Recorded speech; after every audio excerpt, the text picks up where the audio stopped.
Good morning, Ghana. Welcome to the 27th day of August. And I welcome you to the Breakfast Cafe on WoezorTV. I am Godfred Amwafo. Yesterday happens to be one of the most busiest day in this country and in this month of August, because a lot of issues did happen yesterday, and so that is why we are here this morning to give you all the gist and inform you, get you well informed about what's happening in our country. And so there will be a lot of discussions here on the platform for you to understand. You get opportunity to also contribute, because this is not a one-way flow of information. It's the give and take information. So that is what you're going to do this morning. This is the Breakfast Cafe, your premium breakfast discussions on TV. Thanks for doing the watching this morning, wherever you find yourself in the country. Here in Accra, let's give you the weather condition at the moment. We are talking about 25 degrees Celsius at the moment. We've seen some patterns of rainfalls, showers in the morning. When I was coming to work, it was raining, so I had to run. I don't know the situation at the moment, because you might find yourself in different parts of the country, but wherever you find yourself this morning, I trust and believe that as you see me and hear me, means that you are doing good and you are also contributing to the development of the country. And so as it stands now, that the weather here in Accra is 25 degrees Celsius. So it's a bit cold, you might contemplate that you're living in the Western world, but then here is Accra, here is Ghana, it's a bit cold. But then if you're yet to get out of your home to the street, to your offices, wherever you're going this morning to find something on the table, you need to prepare, get some jackets if you are allergic to the weather at the moment, or get your raincoat or your umbrella. If anything, the weather these days you can predict, but you wouldn't be able to know what will happen exactly in the day. So get yourself prepared like a soldier, get armed every now and then, be ready for the battle. But this morning, what is motivating us? If you have anything in the basket, we can display it so that we get to know what is motivating us at the moment. Like I always say, your life journey from your infancy till now should be more than motivation, rather than quoting others. Whatever you've been through, that you are still surviving, it's more than enough for you to stand on to push harder. You understand? That's for me what I believe. So I normally go with life experiences. Yesterday's experiences is more than enough for you to be motivated to try again today. You understand? You've been trying and being tested through all the weather. But then whatever you're going through should be more than enough to motivate you. But then let's look at what others are saying when it comes to motivation. This is our very own Kofi Annan, the famous Kofi Annan. And so he's the former UN Secretary General. He says to live is to choose, but to choose well, you must know who you are and what you stand for, where you want to go, and why you want to get there. Why are you going there? These are questions that we normally ask ourselves. Who are you? What you want to do? Where you're going and what you're going to do there. If you don't have any reason going there, then there's no reason starting the journey. If you don't have any reason for whom you want to be in the future, there's no reason to fight the battle at the moment. Get some tea and rest. But if you have a genuine reason, if there's a reason you want to become that billionaire, the billionaire you want to become, then forge harder. You will definitely go through obstacles. If you see the sprinters, the athletes on the track, there's a reason they start the journey. There's a reason they start the race. The reason is to get the gold medal. And so they have a reason for sprinting, even though nobody's chasing them. They have the reward ahead of them that they want to grab. That should be your touch this morning. There should be something ahead that you want to grab. You should know who you are, what you stand for, so that when you see somebody driving in anything that will distract you, you will stay focused. Let me use Kofi Kinata. He says that he is targeting ship. So it is not your canoe that will make him say, yes, sir, massa. You understand? His target is the ship, buying a ship. So if you own a canoe, that is not what he wants to get. So you are not even part of his categories of people that he would discuss or even pay much attention to or be disturbed. His is a ship, the ship itself.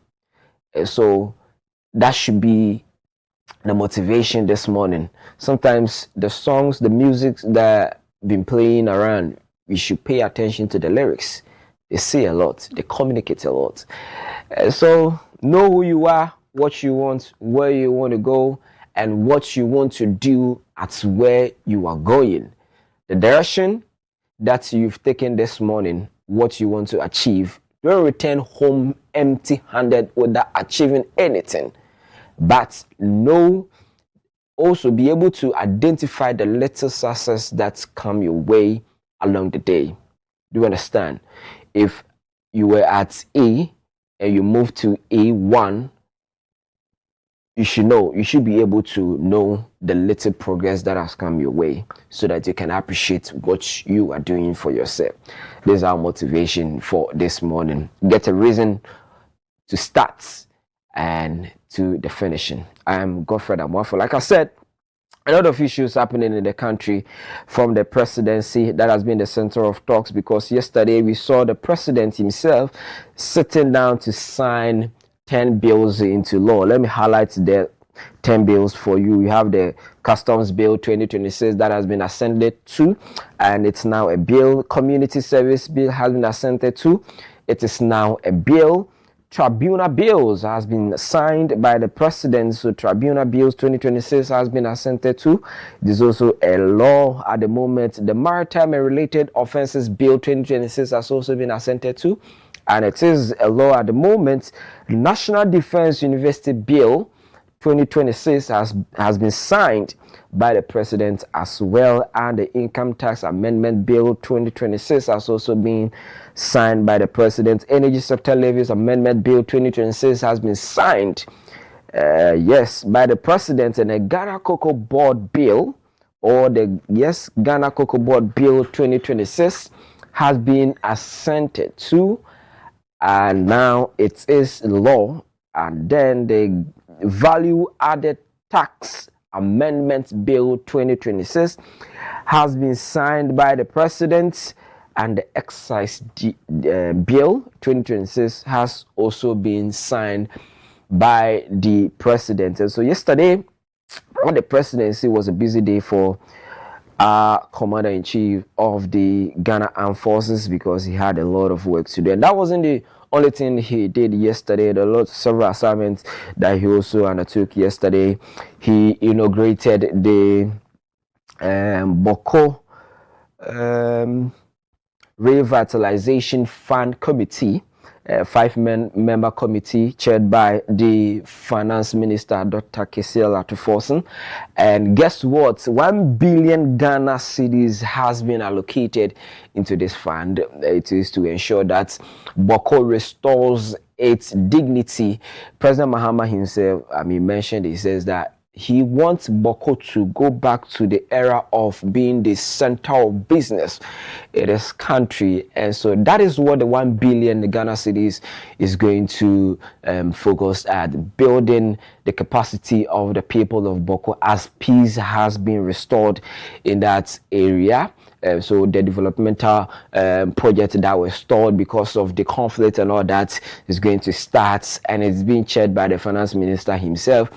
So we are going to see remarkable developments in Boko and its environs. And the one striking thing that he said was that because of the conflict, a lot of projects were stalled.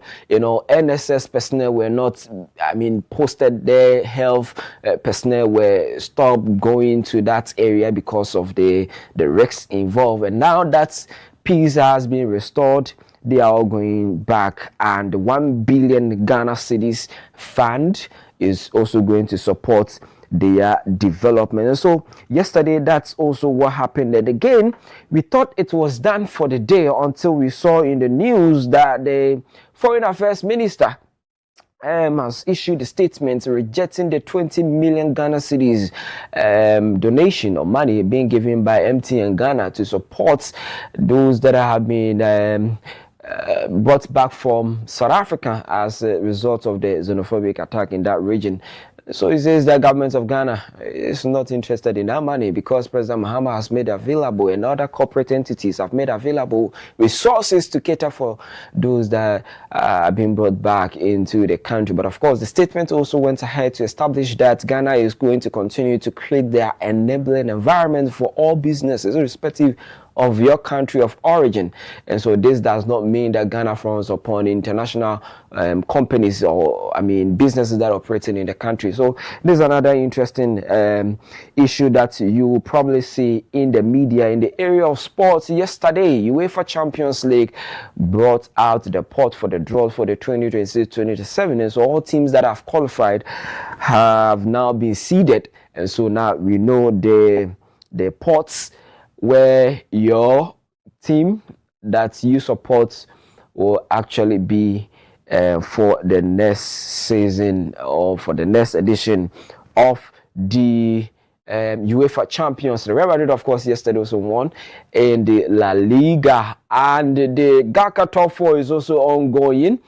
We saw Bebiani Gold Stars and Mediama in action, Dreams FC Nations also in action and all that. And so we bring you more details on that. And in the international fronts, normally we overlooked that, but then there's something happening elsewhere in Asia which we need to talk about, because it's about this flood and all that in the country called Nepal. About 160 people have died from massive flash flood. If you talk about flash, we know types of floods, so we'll give you more explanation and details of that. 160 people have died.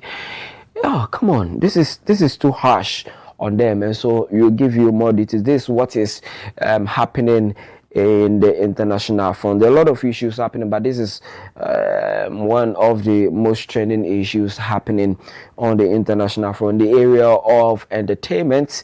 As until I bring you more details, you know that a lot of issues happening here in the country. People are preparing for, December is not far away, so the preparation is underway and all that. And yesterday too was the Teen Talk. So you're gonna have a lot to talk about when it comes to entertainment. These and many more do we have for you on this morning's breakfast cafe. It's a hot tea, and I trust that you will get on the dining table to get yourself a tea from WoezorTV to enjoy. So this conversation is going to be centered on you and those of us in the studio. It's going to be between the two of us.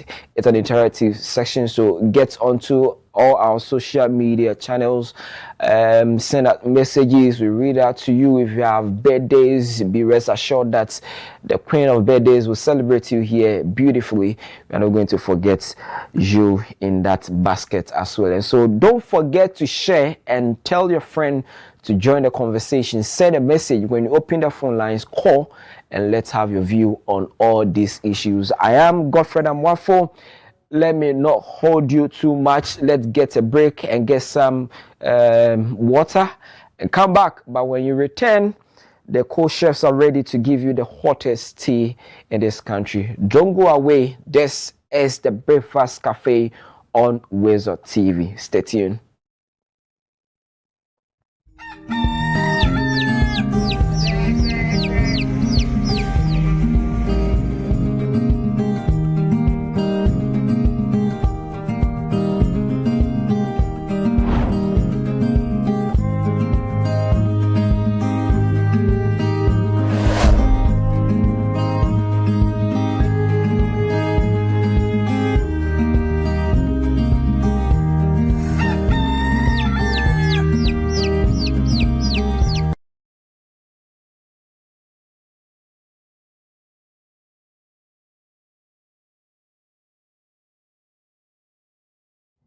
Embarrassed.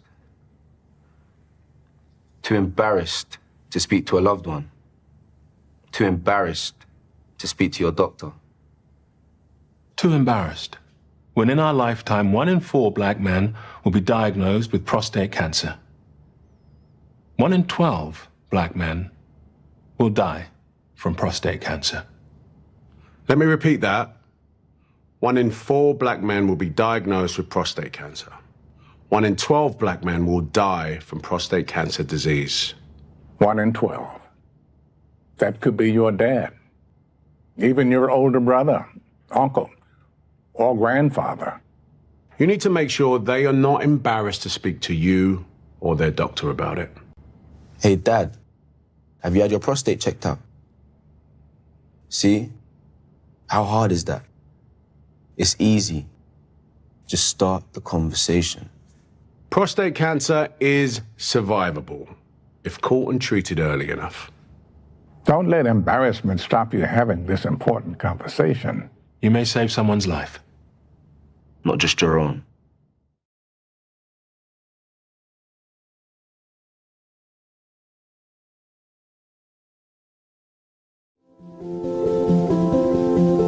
If you're watching this with your friends, you'll probably make a joke.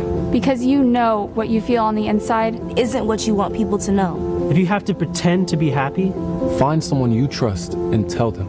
If you get mad at things and you don't know why, or have thoughts about hurting yourself, find someone you trust and tell them. You are never alone when you share.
cooks and chefs are ready. So I don't know which kind of tea you want, whether the Lipton or Milo or which one, the ginger, or I don't know which one. Each one of us take before, but I like the the normal Lipton, the black one. Yeah, it shakes me up. So I become Shakespeare. Hey. Yeah, when something shakes you, it becomes what? I don't know. Shakespeare. A Kaswa. Oh, you didn't do history. Shakespeare is not in history. Shakespeare found his way out of literature to history. Have I introduced you? Ladies and gentlemen, let me start from Miss Na, the Homo new ambassador in town. Good morning. Good morning. Yeah. Toyote. Oyajoba. Me Yajoba. So when I ask you te oyote, obake mi yojoba. Me yojoba. Yeah, I'm good. Yourself? Yeah, I'm good. Yeah, you're looking good. Thank you. As always. Thank you. Oh. Thank you. But the name, your cloth has a name. Yeah, I know. What's the name of the cloth? The name of the cloth. Yeah.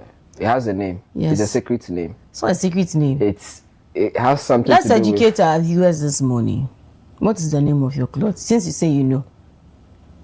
Yeah. No, but viewers, Educate have you us. people realized that nowadays Godfred wears cloth that has names? Like most of the prints he wears has names. Yeah, I'm a communicator, so I'm communicating. So this one, what are you communicating? Because the name of the cloth and what I don't know what you are trying to communicate. What do you know about the cloth? So the name of this cloth, let me say it in English so that it will sound nice. The Okay. tree is so raw sometimes. Okay. Cow dung. No, it's not this one. No, it's no, this. It's not this. No, baby. It's not this. So what do you think this is? This is what my eyes can see. You are the one giving it that name. No, or is that's the name that exists? That's the name. And why didn't Depending you on where mention find it earlier? No, I wanted to know what you are No, thinking. young man. That's it. I wanted to know what you Oh, because Wula. you asked. Oh, mama. This is the eyes. You see, this is the pupil. This is- the cornea. The cornea is here. This is the cornea. Okay, the iris. The iris here. Retina. The retina. The hand. It's These not are- retina, retina. You see, The you need to take your biology serious. You Godfred, see, introduce I'm Randy and let's go. You introduce Randy and let's go. You are just misleading our viewers. But viewers, this cloth Godfred is wearing. Yeah, in English you can say cow dung. No. Okay, the front, the top is dry. No, I but disagree. the down this is this is wet. the eye. So you just say it in tree. This is the eye of Young God. man. The eye of no, God. this is not Nyamieni. Nyamieni la. This is Nyamieni. Who Nyamida?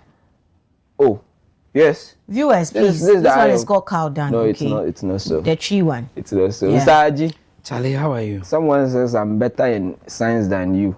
Mr. Haji is wearing Hollandaise. Yeah, this is top Hollandaise. notch, Yes, top it's Hollandaise. Oh, Top okay. notch, yeah. Top I notch. don't know. Yes, if you're not rich, you can't buy.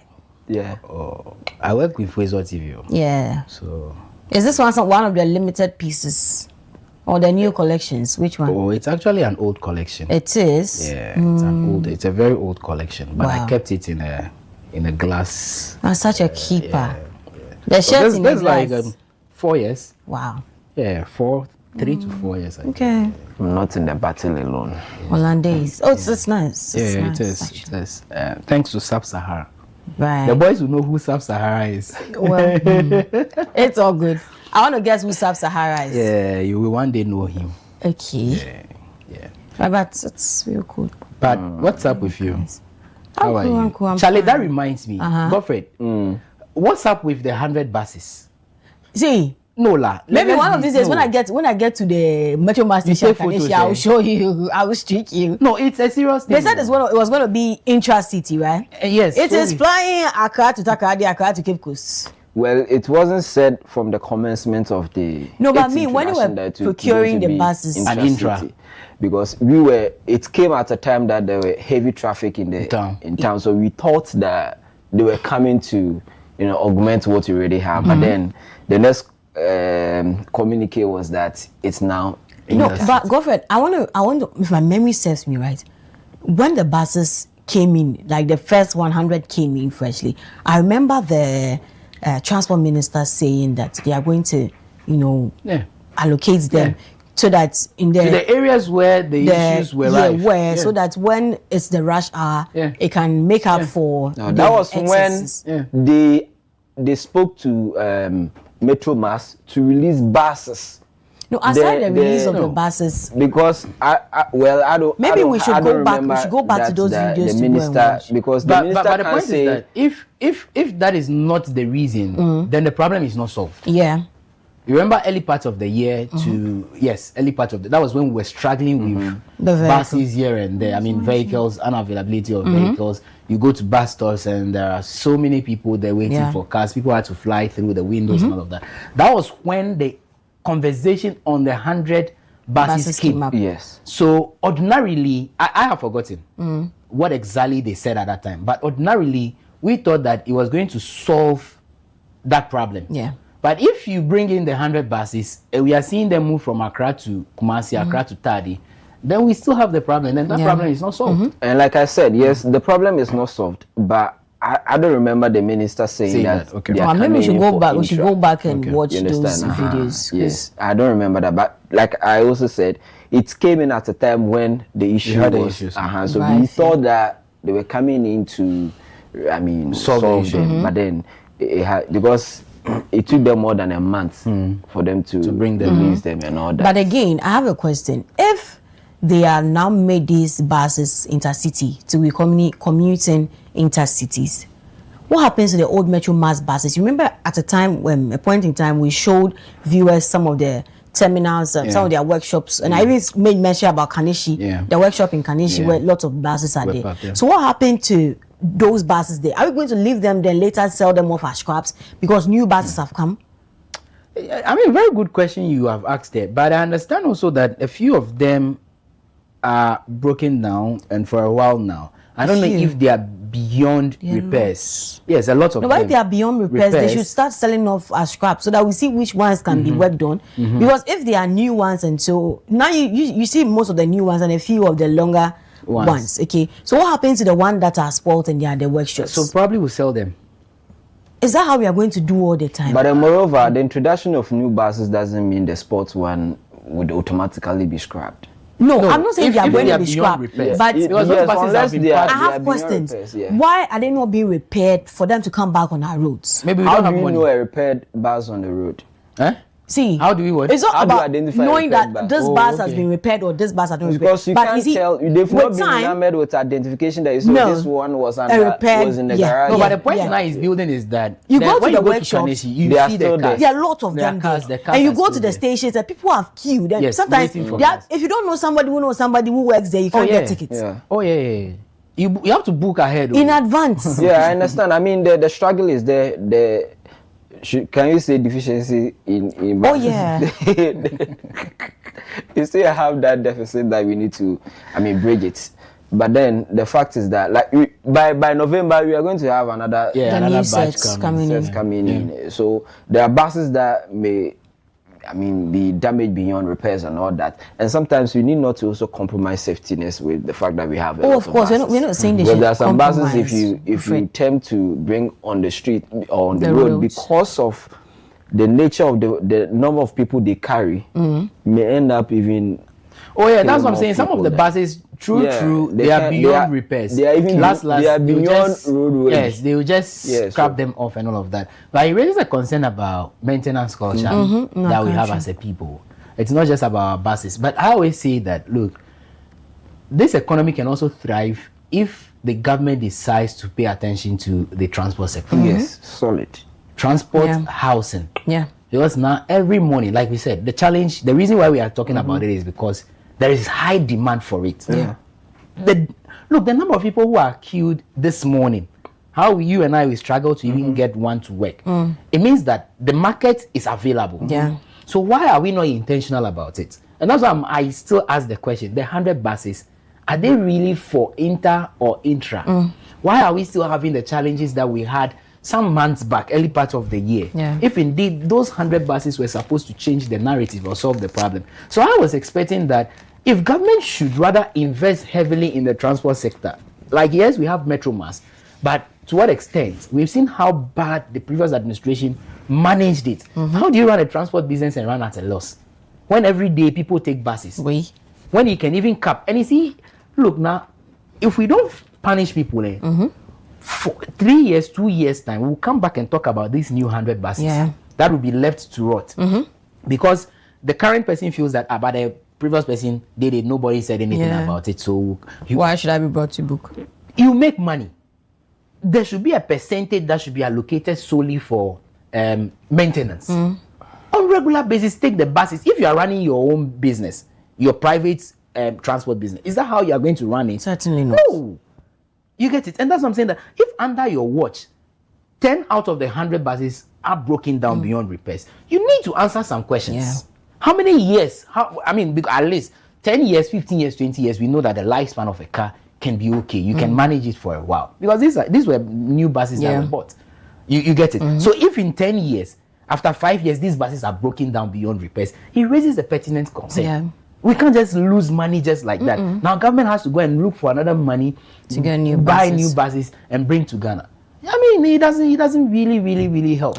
And if we don't start punishment, look at STC. Look at the state in which STC is currently. I mean, it's so bad. So bad. The previous administration, to the point that they incurred losses. How? The private ones, OA and the others. Have you ever heard of losses before? Maybe they're not telling us, but how? Is that possible? Is that loss as how? I don't know. But are you surprised? People are selling akpeteshi and they are running at a loss. Gihok. Yeah, that one. That one.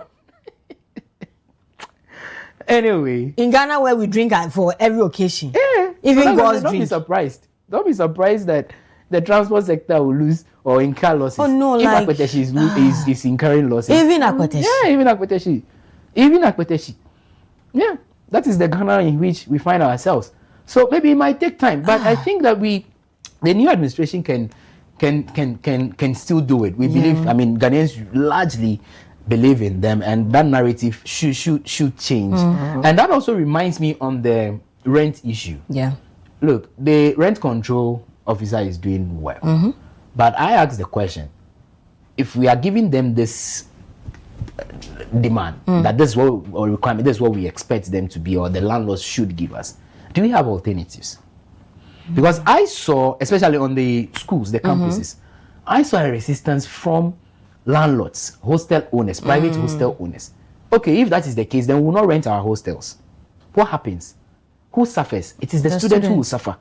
So, and I'm bringing this in because I think that it's also another avenue for government to invest. How many hostels on campuses belong to government? Like, you know, public-owned hostels.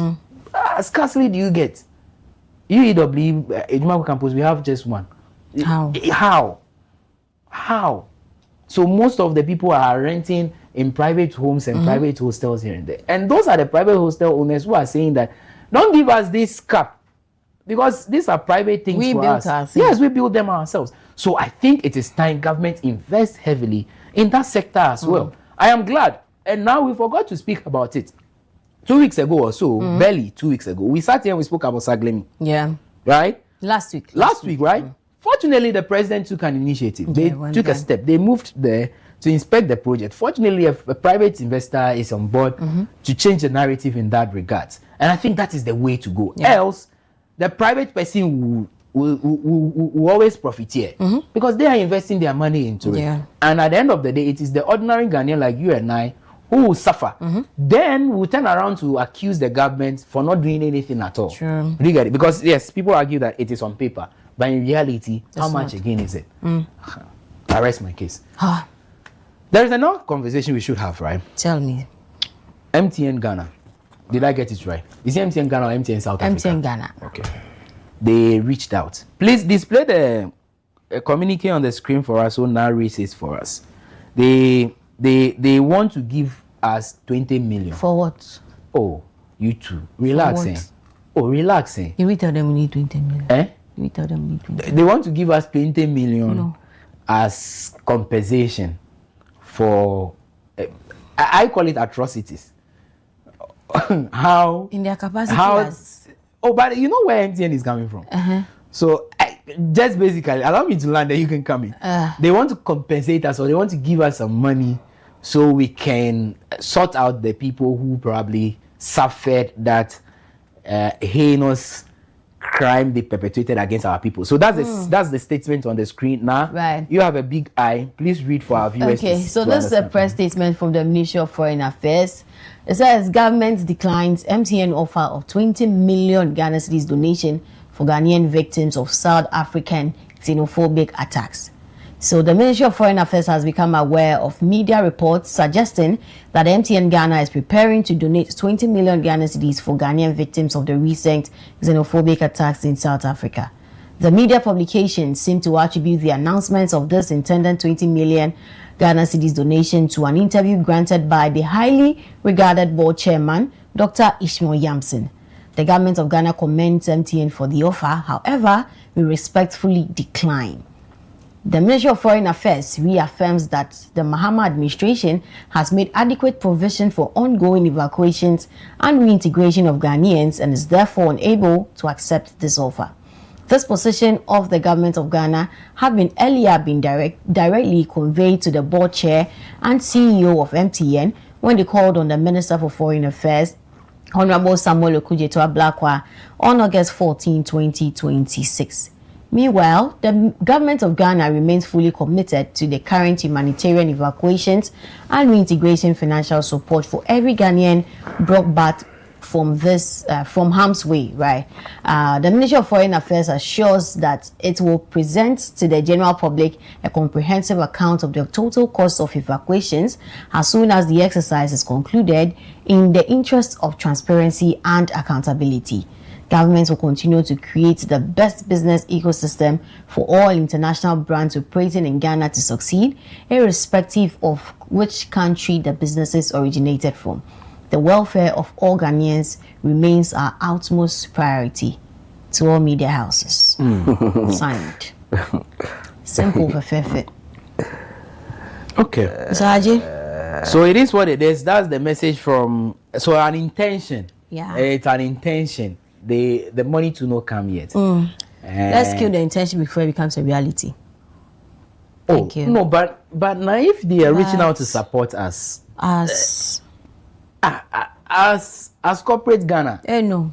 As corporate Ghana. No. For any other cause, yes. Not for the harm has already been. What has MTN Ghana done? What wrong have they done? As are you asking me? Yeah. What wrong have they done? Yeah. We thank them for their thoughtfulness. That kind gesture. What have they done against you that you have accept not done their anything donation? against us. People are and we have offering told them, oh yeah, we will take from any other company. But why not them? Not them. Why? Certainly not them. Why? You want me to explain to you why not MTN Ghana?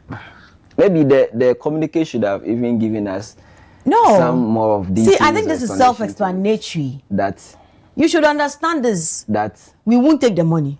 But will you take from other corporate entities? Why not? So why not them? Why should it be them? Well, but I just think that it's why should fortunately what we are hearing is just their intention. No, we have they've not given the money. But the intention cannot be nurtured anymore. Because the receiver says no. I don't stop it at all. The intention started from 14th August. When they made it 20 million. Charlie. You always want in the old currency. Yes, I was going to ask you that. Convert that money into the old currency for me. Let me see something. If 1 million Ghana cedis is 10 billion. So 20 million Ghana, that's 200 billion. That's a lot of money. Yesterday, can we put aside pride? What pride? I'm just saying. Yesterday in the comment section, someone said, hey, 20 billion, MTL, I beg you. I was part of that. No, but they can't go behind the government to share the money. They should make it a time for Ghanaians. Or they should give us a better service. Reduce bundle, give us good connection here. Or they should add to our interest of Momo. But let's be real. Let's be real. Do we need? We don't. How do we compensate the people? Compensation. The state of South Africa should, and I think that's a conversation that will come. They have raised that concern. That conversation because people had businesses there. People were really working. People heavily invested. It's just like how this same MTN has invested in Ghana. Yeah. Imagine we sorry, but similar thing happens and they had to pack it. They'll go back. They will go back and everything will come to square zero. So indeed, the people who have had their businesses collapsed over there because of these attacks here and there need some sort of compensation. Very true. But I'm saying that I feel it should come from the state government, South Africa or the government, but not maybe individuals. But I think the intention of this MTN is, yes, as part of their corporate service that they render and all of that, it's something that they want to CSR, yes, exactly. They just want to help, because this might not be the first time they are coming on board to present such amount to I mean, people. MTN Ghana, apart from this, we've seen some projects that they've undertaken. Even when it comes to sports and all that, we have MTN FA Cup. So they've invested heavily in this country and all that. But this conversation probably is around the fact that they did not condemn the xenophobic attack ever since it started. Okay. We didn't see a communique from MTN saying that we condemn these acts of origin and all those things. So people harbor that anger that you're in this country, you are from South Africa, your parents, I mean, your mother company is from South Africa, you are just a branch in Ghana, something is happening, at least you are in Ghana, solicit with us. I mean, some have some solidarity for our people suffering these attacks in there, but we didn't see such from them. You understand? There are times, and you are the technical, so you can even send a text message to everybody. We don't support this, something brief, so that you know that you stand with Ghanaians or you are against what is happening in South Africa.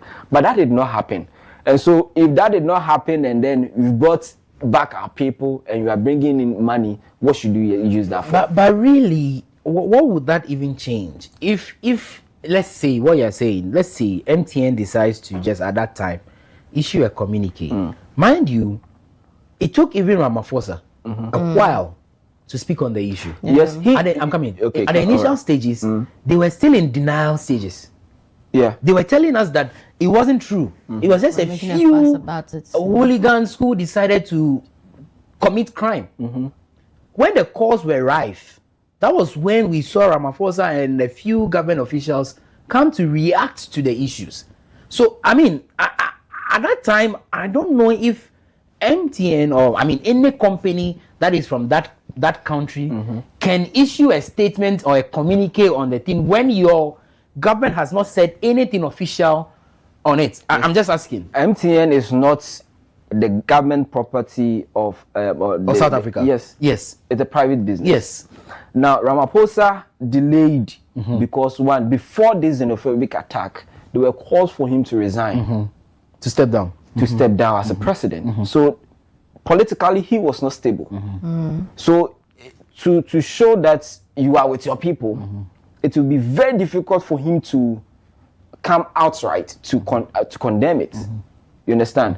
Now, even up to now, he doesn't go straight to condemn the act. What he does is go around issues of immigration.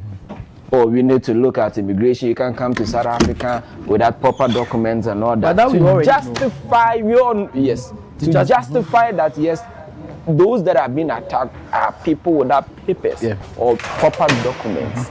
And that's why I'm happy anytime President Mahama get opportunity to address the issue. He also speaks about immigration. There is no country in this world that you won't find people living there illegally. It doesn't mean treat them inhumane. It doesn't mean go after their businesses. It doesn't mean be beating them up. And I'm told by some report that we have all have access to that there are some factories in South Africa that is collapsing because of the foreigners who were driven off. Yeah, but the labor market there is even the largely transport and all that by the foreigners. Yeah. So they did not think through. After even driving them out, you are unable to take charge of the things you claim they have taken from you. Taken from you. You understand? But MTN Ghana is detached from what is happening there. They are not there. Proximity. You can be here. So you're telling me that you are in Ghana. If something happens in this country and it affects you, you'll have to wait for Ramaphosa to issue a statement before you propagate it. Well, not necessarily. Because you are not even operating under the conditions of South Africa anymore. You are operating under the conditions of what? Ghana. You shouldn't forget that you, South Africa, MTN Ghana, being here, look at what the declaration that, or the position that the NC has given you. You've been declared as most valuable something. I'll get the name for you.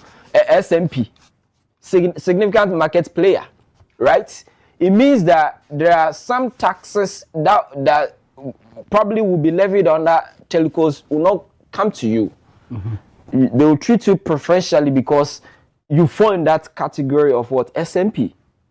You see the dignity we've given you in this country. And it didn't come by chance. It didn't come by just that we are giving you. It is also as a result of your hard work.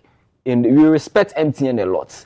You understand? But something happening in the country where you are operating. MTN is not dominant telecommunication network in other African countries. So if you go to Nigeria, MTN is not dominating there. It is Ghana MTN is dominating. So you are making a lot of revenue. If you look at their balance book, last 2 years, they've been making profit today. And I mean, every year, to even excess and all that. So it means that Ghanaians are into MTN, you are using your network. So when something happens to Ghanaians, and as they even return, majority of them are even coming to use your network. So what would be wrong if you just write 2 paragraph statement or even one sentence? Do you understand? To show that yes, this is the country you are operating. You are operating under our laws. You are operating under our security. We are giving you electricity. Look at the consumption, the electricity consumption of MTN. We are providing you with staff. You say you are paying them, but if you don't have the human resource and you have to import staff from your country, do you think you can meet the demands of Ghanaians? We are providing you with expertise and all that. There are times your network will go off and you need people to rush to offices to work, and Ghanaians are delivering on all that. So at least think about them. You don't need your president, you don't need your mother company in South Africa to say it before you repeat it, because that is where the action is taking place. And the conditions there are different than what is happening in their country. So at least think about where you are, where you operate. If I give you a place to sleep in my house and there's something happening there, you don't tell me you need your parents in your village to tell you to do it before you have to do it. That is why we are also saying that, look, if you didn't think of us to at least solidarize with us during the issue, then we are okay, because of course you've not come begging. I mean, the government has not come begging any entity that come and donate or no. The entities, the corporate entities that are donating are coming in because they want to help, and they feel like yes, this is their country, they stand with us and all that, so they are bringing in more money. And how much do we need? Even look at what the president's brother is doing, the businessman Ibrahim Muhammad is doing for them. So far as I speak, 1,600 people have been evacuated back into the country. 1,600. Is this something we can't cater for them? And even if you look at the thousands, how many of them are in the working age or working brackets? You understand? Maybe if you strike the percentage, you might not even get 56% of them being in the working bracket. If you look at 1,600, how many even here? Recruitment into nursing and teachers training yearly, how many people do we recruit into these sectors? So we can do it as a country. We have the resources to cater for them. Government has even allocated 1 billion Ghana cedis to redevelop Boko. Government can do it. So MTN, if you did not stand with us from the beginning, for me, that is where the conversation is probably. There's no need. Let's move from that conversation. Let's talk about yesterday at the accountability series, the conversation on the road blockage and the issues, the fallout from yesterday's event. What have you gathered so far? Yeah, so the Garrett project, you know that sometime now it's been a conversation on the lips of a lot of people with what the previous administration did with Garrett, the money and all that. And after the June 29 floods, the conversation started again that, look, Greater Accra reintegration and development and all that, where is the money and what are we doing about it? So it's about time we need to move a step higher.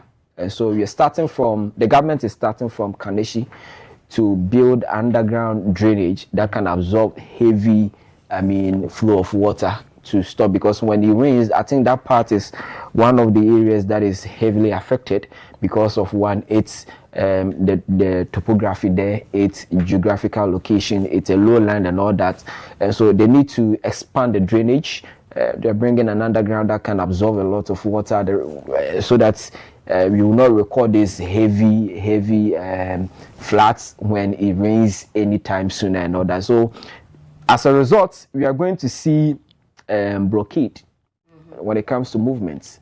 We're going to see heavy traffic from even from Circle, because those from Circle can go through Pamprom Junction, Pamprom, right, to Kaneshie and all that. So now you have to pass through Awodomi, find your way through Awodomi roundabout into Kaneshie Estates. Yes. Bubuashi, and make it to the NSS, which is the La Paz Kasua Road. Okay.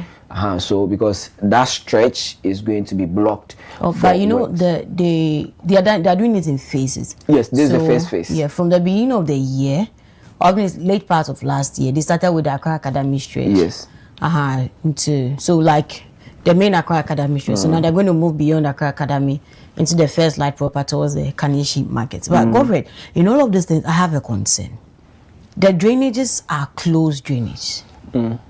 When you look at the one they've done to meet the old one, now they have left a space.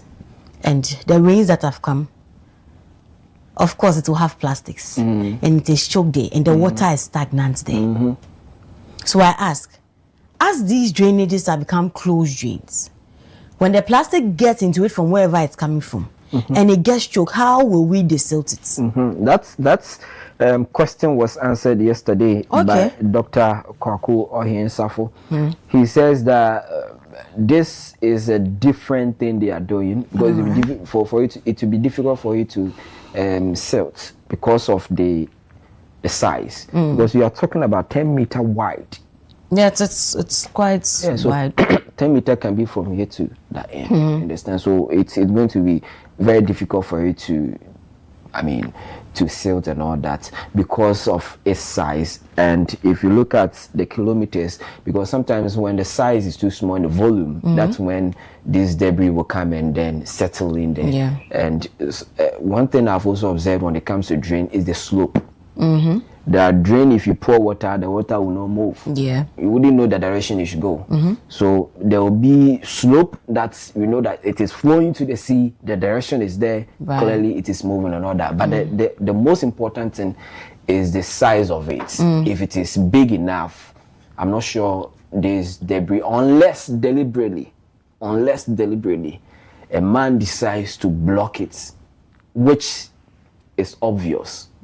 Someone can deliberately block it, but then once it's going to be an underground, that will be our advantage, because how are you going to deep to block it? But people would deliberately dump refuse into it. Because the opening. I always say that Ghanaians always have their way. Unless they don't want to do it. If they really want to do it, they'll find a way to do it. But this and what we have seen in the past serves as a greater lesson that we do not repeat the past mistakes in construction. And so that will be their guide to ensure that people do not have access to. I've always said, and I will maintain it, that these projects, as our nature as we are, sometimes we need to be guided. Like you have a kid home. You know that at the moment you leave that child have access to your precious jewelry or anything. You need to physically protect that thing. True. Either you move it from there or you build a blockade so that the child will not have access to it. So we need to go that extra mile to ensure that people do not have access to the drain, because it will be someone's target to block it. Oh, of course. So, Mr. Aji? Yeah, but so for how long is this? It's starting from September 7.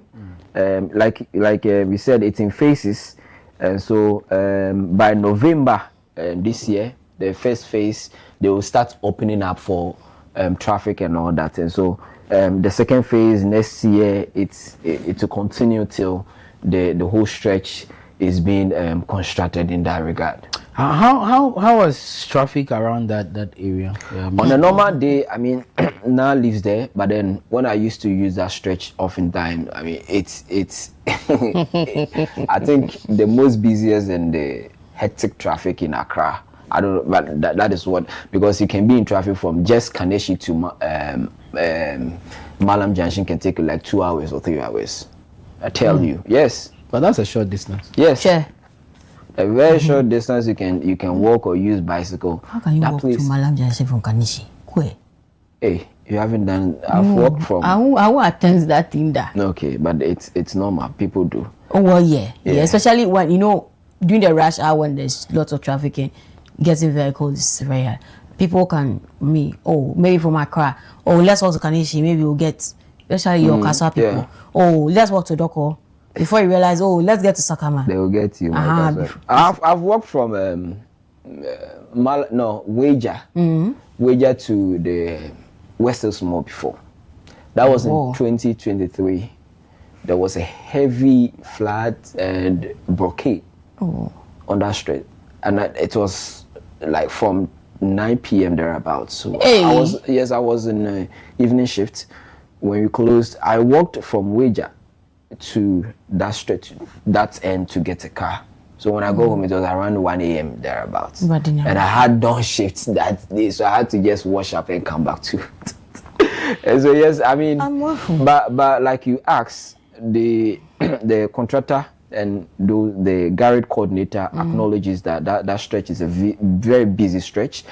So there's, on normal day, there's heavy traffic on that route, and so we are probably going to witness worse. But then the alternative routes have been dedicated. So on the map that you saw, the blue lines are the new places or the designated places that drivers can use, the routes that they can use at the moment to join the NSIS, so that they don't fall victims of the traffic and all that. But like a bitter pill, I mean, we need to take it now.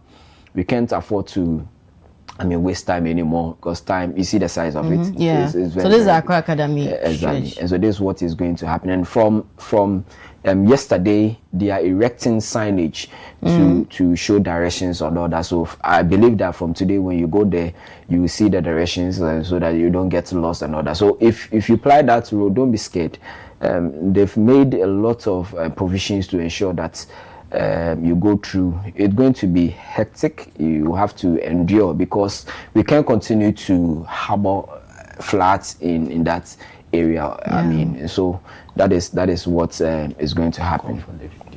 All right, so let's take a listen to what exactly they stated yesterday. Yesterday, as far as this whole garage thing is concerned. Ring Road West, leading to Times Roundabout. Make a U-turn.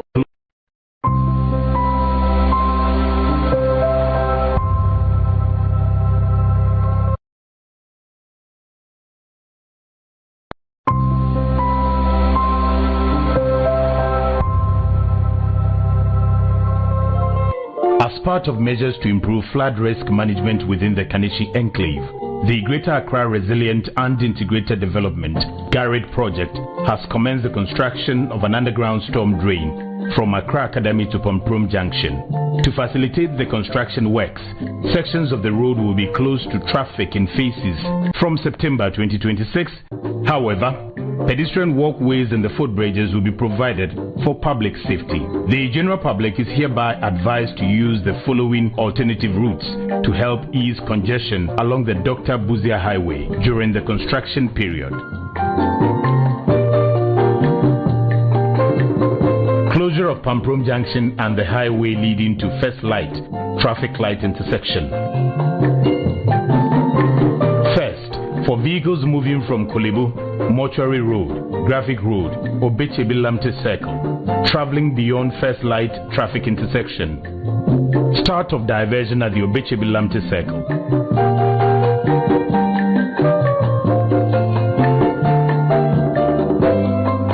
Turn onto the Ring Road West, leading to Times Roundabout. Make make a U-turn onto the Ring Road West, leading to the Obechebi-Lamte Circle.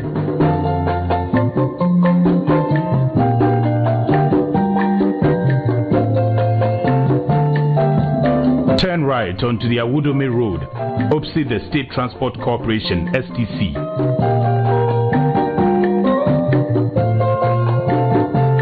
Leading to the Awudome roundabout.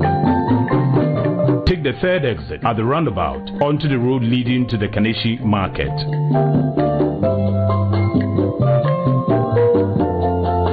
Turn right at the Big Boss traffic light onto the road leading to the Cocoa Clinic roundabout.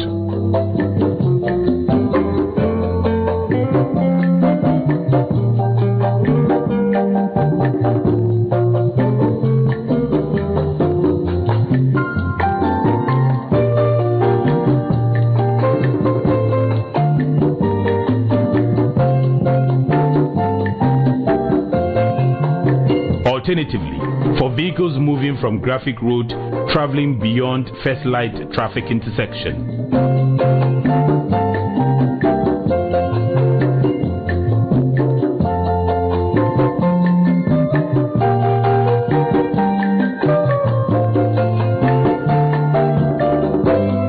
start of diversion at the Obechebi-Lamte Circle. Take the third exit at the roundabout onto the road leading to Kolebu. Turn right at the traffic intersection near the International Central Gospel Church onto the Oblogo Road leading to Flamingo traffic light. Turn right at the Flamingo traffic light onto the road leading to the First Light traffic intersection. Secondly, vehicles moving from Kwame Nkrumah Circle, North Industrial Area, traveling beyond First Light traffic intersection. Start of diversion at the Awudome Cemetery.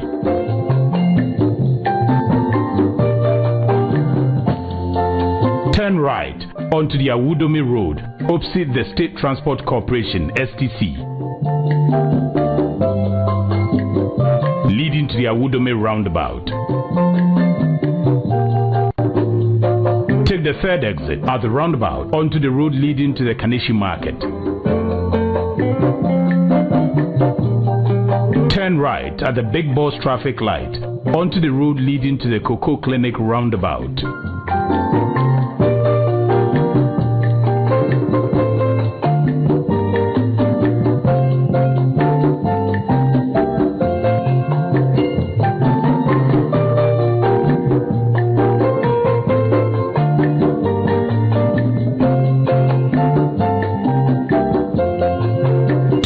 Traffic congestion and ensure the safety of both road users and construction workers, the general public is strongly advised to avoid using the affected roads and the construction area unless they have legitimate business in the area.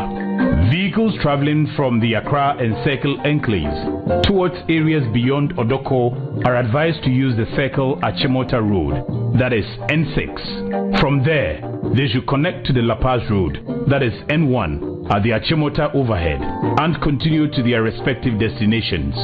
Improving flood risk and solid waste management in Accra is a shared responsibility.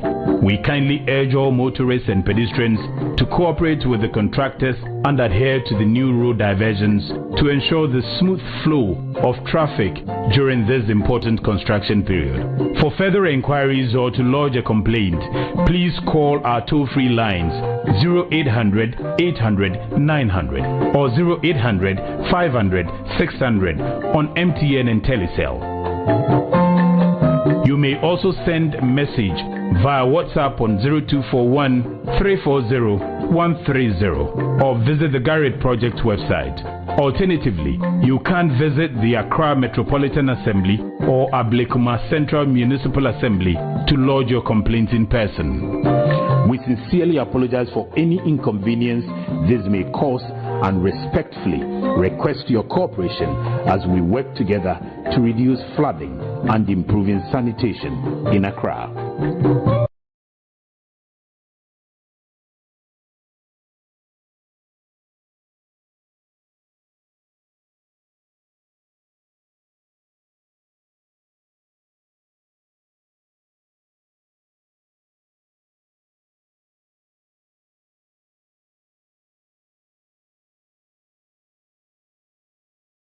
to use in these few days. Of course, it's going to be quite difficult getting through, finding your way through, but it's just for a good call as well.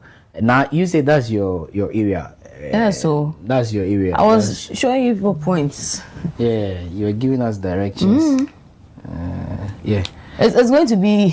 I think it's been long in coming, and I just pray that this will be able to help mitigate the floods around First Light to a point, because you know they coming to do this drainage. They are drainage underground, though, Randy. My mother always tells me that when it rains and I'm not anywhere closer to home, wherever I am, I should stay there. No, even if it means sleeping where I am, I should, because First Light is such that you will see a small drain, like a small gutter, and you think it's small, so you decide to peep inside, and you realize that it's quite deep, like very, very deep. Amidst all this deepness of the so-called underground drainage, it rains and it covers the whole street. So if this is going to be the change, this is going to bring us the change we are always been praying for, then praise the Lord. Let's have it. Okay. Right? But again, it's going to be a lot, because you look at the stretch where they are going to do the construction from First Light to Pamprum, and you find the Kaneshi markets, a number of stations. So on that same stretch is the Metro Mass station, on that same stretch is the Winneba station, on that same stretch is the Takrady Ford station, and amongst others, through to Obechebi Lamte, like the Pamplum Day. So it's going to be a lot, but let's see how it goes. And I have another question. Not few months ago, to the beginning of the year, the footbridge was closed down, right? How far we went? Now, we are going to have heavy vehicular traffic on one side, heavy human traffic on another side. The footbridge. No news about it. How far with that? Nothing. It's there. They aren't done? Nothing has started on it. So both footbridges. I thought we were giving an ultimatum. So they gave a period that they were going to start. Yeah. And I think it has elapsed. Because it was at Godfrey, my memory says me. Maybe right? Godfrey should tell us. Yeah, Godfrey, the AMA special correspondent. De facto PRO of the AMA. I beg you. I asked the AMA last Monday or so about it, and he says that it falls under the Garrett project. Yeah. So it's part of it. Of what they so we expect that they will if not part of the drainage, they should have a special attention to that one too. So it was closed in April, right? It was closed in April, and so we were expecting that like by now it should be done and be open to traffic, but then it is still unattended to, and so that's why I also made that inquiry from the AMA about it, and it says that because of the Garrett project, they don't want to initiate any project outside what is under Garrett, and so that is what we are waiting for, that this project will actually cater for it, or Garrett will come to it and then ensure it is being done. But then we can advance the conversation on it. We need to approach Garrett and see that is it factored in what they are doing at the moment or not, because we need it. Like now rightfully mentioned, we are going to see traffic for vehicles. We need not to have traffic for humans. And Kaneshi is one of the biggest markets we have in the capital. I tell you. Please. I tell you, we have to start come and do LPM and this thing for my mother, because we need to eat. And it will, I think, to an extent, if the traffic is going to impede you from coming to the market, people will consider going to other markets to shop. Yeah. And I'm looking at it for the traders too. Because it's the wares are already expensive. When you go and buy wares, someone put down and people don't come and buy it. Yeah. So what do traders want? Is it no or traffic? Because during traffic, that's when they would want free flow, but in the meantime, they still have wares. And if people are not coming to buy, then there's a problem. That's what they say. So maybe just sacrifice the time for now, so these projects can happen. Oh no, the projects it will happen. Right? For where my mom is inside the market. Okay, so whatever is happening outside wouldn't be anything, wouldn't be the detriment to her. But what I'm saying is that if I am coming to the market one day, say I'm coming from Kaswa and I like to shop at Kanishi, okay, for my monthly groceries and foodstuffs, and I have to go through all this hassle before getting to Kanishi, why wouldn't I stop at Malam, get my things, and then go back home? Maybe that's what will be happening in the coming days. Oh yeah, and so our mothers, I think they should brace themselves up. There are not other conversations with regards to the Kanishi markets, but okay. It's a developing story, and so with time we'll bring you the updates on that too. But this is a good call, and we just pray that Café got a gianta. The man in the low plastics ke rubber jinke womi. Ye ba kwena hi. E ake ene keminchi anya atitimi. Ni kanu abote mia hu ne ye ya ne gbe ekpowe. Ye ni bi ami baba shwe. Ewo no fi o no luo ni bi ke wo luo bola oluo ni bi ni esa aka ke wo gata mi. Nu, de sane ho ye gata mi. Ewo ke je nu ka wo ni ami, ni no kokonklo ka wo mi e be sane okwena hi. Wa de nche. You spoke about plastics, right? Yeah. Yesterday, the EPA held a campaign in Ashanti region, KJTR market precisely, on plastics. Yeah, styrofoam. Styrofoam. Yeah, that's the word. Let's be specific. Polystyrene products. On those ones as well. I remember we had a conversation some time back on it. But exactly what are the fallouts now? So, again, talking about our environment, talking about flooding, and talking about how we can create a sustainable environment for ourselves. So you realize that many things are very, very degradable when it gets into contact with the soil, but not plastics. Plastic takes years, I think thousands of years before it decomposes into the soil. And we have a lot of it in our country. Like the influx of it is so bad. And you look at styrofoam for one, it has really contributed a lot to the floods we are seeing now, and for the wider view, plastic products.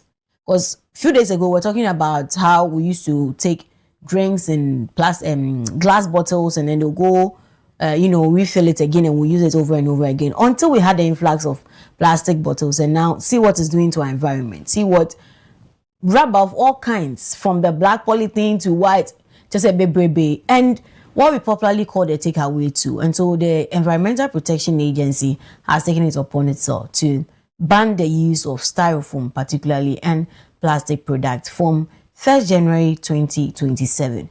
And in anticipation to that, they have started some market campaigns to educate our traders about it. We know it's people's businesses, but again, you want to ban the use, single-use plastics, right? That's the name. After using it for once, you can't use it again. You can't even recycle it. And so we are cutting away from that and moving on to the more sustainable things. So paper bowls, paper cups, the bamboo ones, the glass ones, or microwavable bowls that you can use again.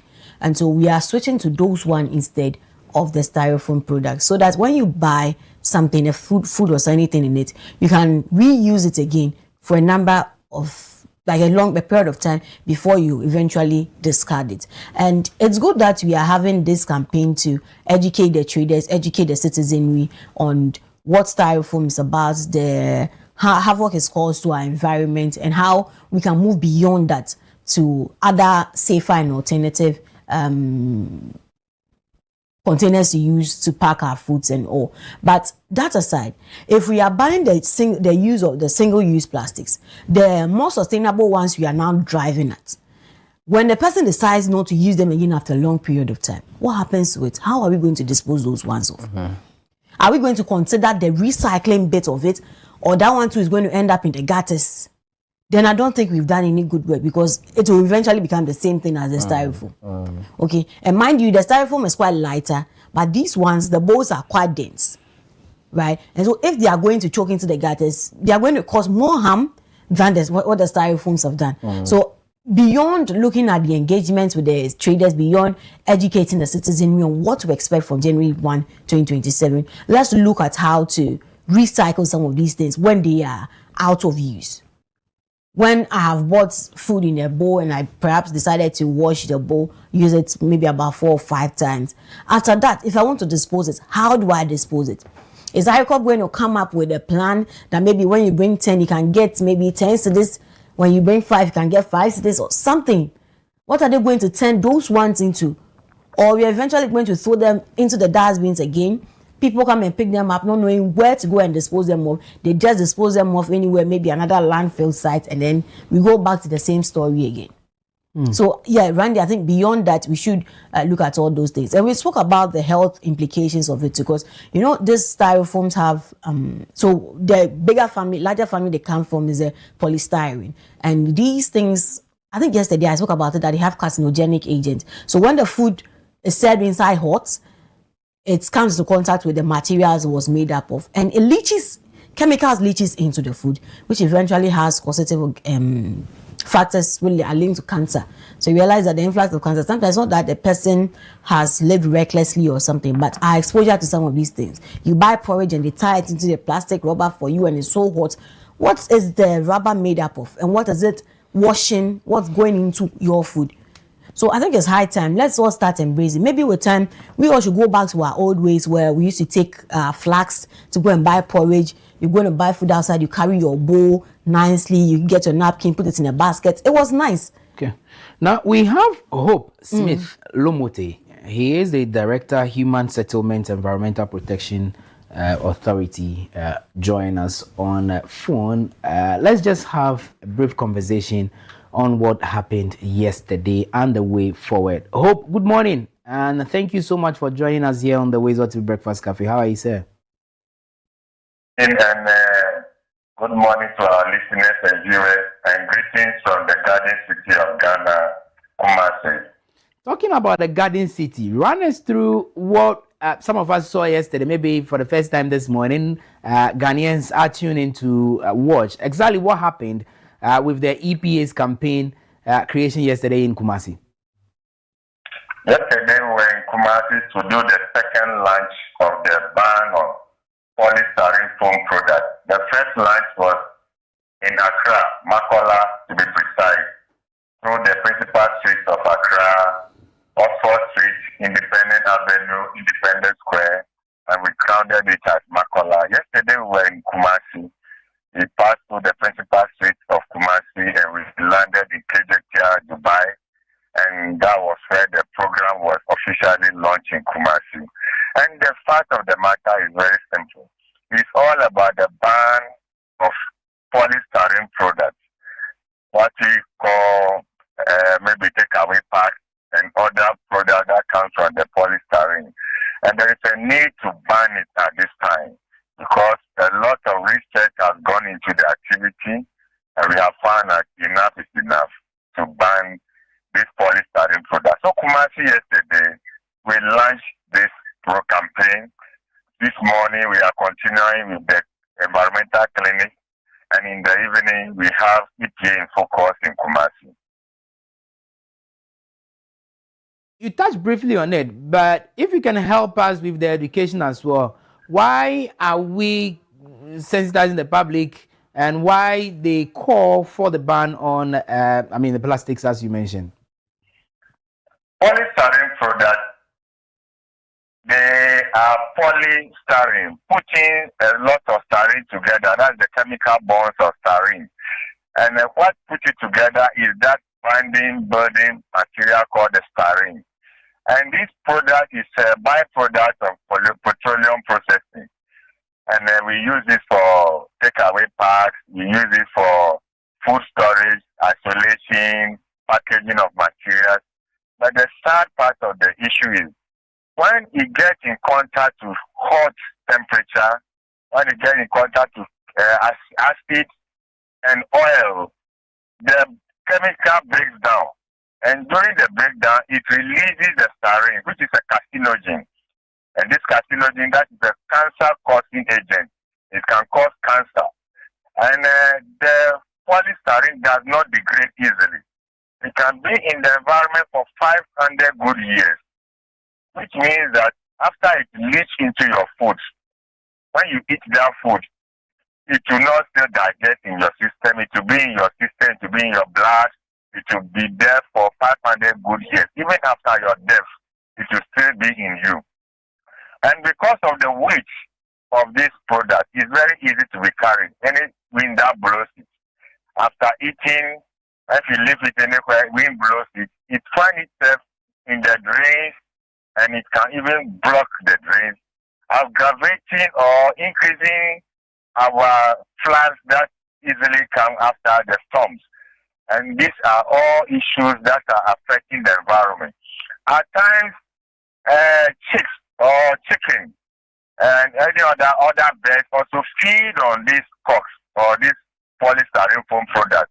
And we are saying that it does not digest. Therefore, when a chicken has fed on it, it will still be in the system of that bird, that chicken.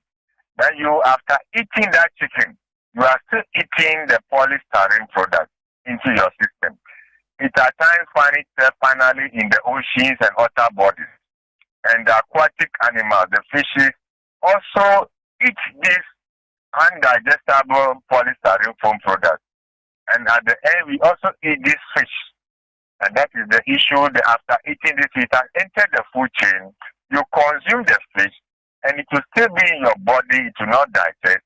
For 500 good years, this polystyrene foam product will be in your system, causing cancer and other related diseases. So therefore, a lot of research has gone on. After the launch of the National Plastic Policy document in 2020, the campaign started, the roadmap started, and we have been unfolding it. 2025, the President of Ghana, His Excellency John Dramani Mahama, on the 5th of June 2025, during the World Environment Day, declared it publicly that there is going to be a ban on styrofoam. And we are walking that talk. This year, the Chief Executive Officer of EPA, Professor Nana Brankluche, declared that the ban is coming on, and we have done a lot of engagement with all relevant stakeholder players, the manufacturers, the importers, the hoteliers, the caterers, the users, those who sell it, the distributors. We have done all this engagement, the schools and churches, and we are all running with this. So this campaign that we are doing, what we started from Makola and Nakra, what we are doing in Kumasi, we will be going to Sekendi Takradi, we will be landing in Tamale, and we will also be at the borders. We will be at the Aplao border as well. So this is the campaign, this is the need to ban polystyrene products, and this is where we have reached. And we say enough is enough. Let's shift to the Asanka, let's shift to the metal bowls, the glass bowls, and all those environmentally friendly, the paper, the leaves that are not carcinogenic. Let's bounce back to the village life with longevity. Our grandparents lived for hundred years. They lived very, very long. But now, people are suffering from cancer, kidney, and all manner of diseases from some of these things that we are having. So for your health, let's protect our health. Let's save the environment. Let's live long. Let's support the ban of polystyrene products. Take away, for that matter, and all other materials that are produced from the polystyrene products. What has been the response or reactions from the people, especially in the KJTR market yesterday? The response has been so massive. They welcome it. Some even say we should have banned this long ago. But it is never late than never. You know, because they saw that, it has been causing a lot of harm in the environment. The nuisance has been causing the health implication, the education that has gone down. They welcome it and they join the campaign, and we say they support it. Everybody that you approach, the watches seller, the kinky seller, the banku sellers, all of them, they were on board yesterday to support the campaign. And we can say it is so massive in Kumasi. And the Ghanaians have welcomed it, and we are running with it. Let us move with it. Let's take styrofoam out of the system. Let's take polystyrene out of the system. Let's support the campaign so that we can succeed on this. From KJTR, where else is the campaign train moving to? From KJTR, from Kumasi. Yesterday and today we are in Kumasi. We are in KJTR, we are in Asokwa, we are in the Registrar General, we are in some sports of Kumasi.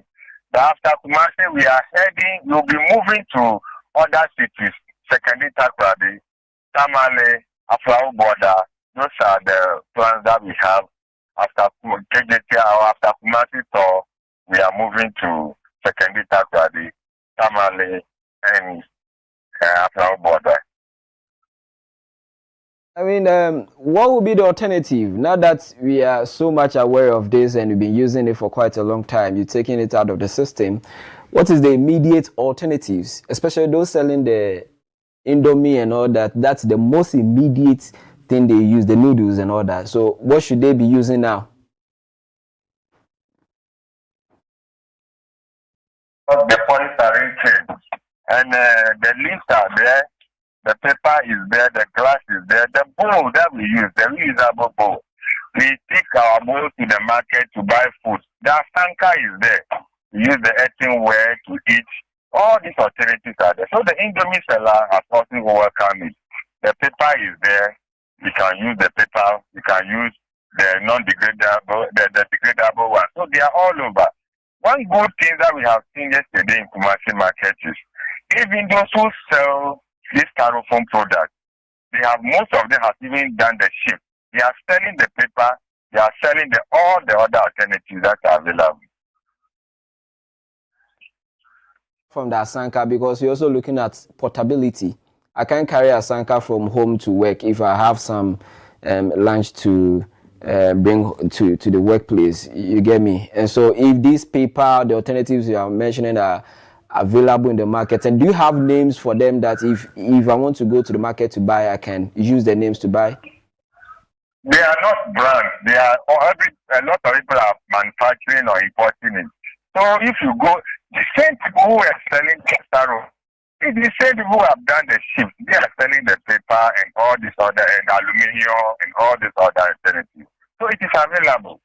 The only thing some people are saying that the price is a little bit expensive. It is true. However, it's because the demand for now is low. After the total shift in 1st January 2027, a lot of people will be bringing, the demand will be high and the supply will be high. Definitely the price will fall down. The price may even be lower than the current price. Thank you.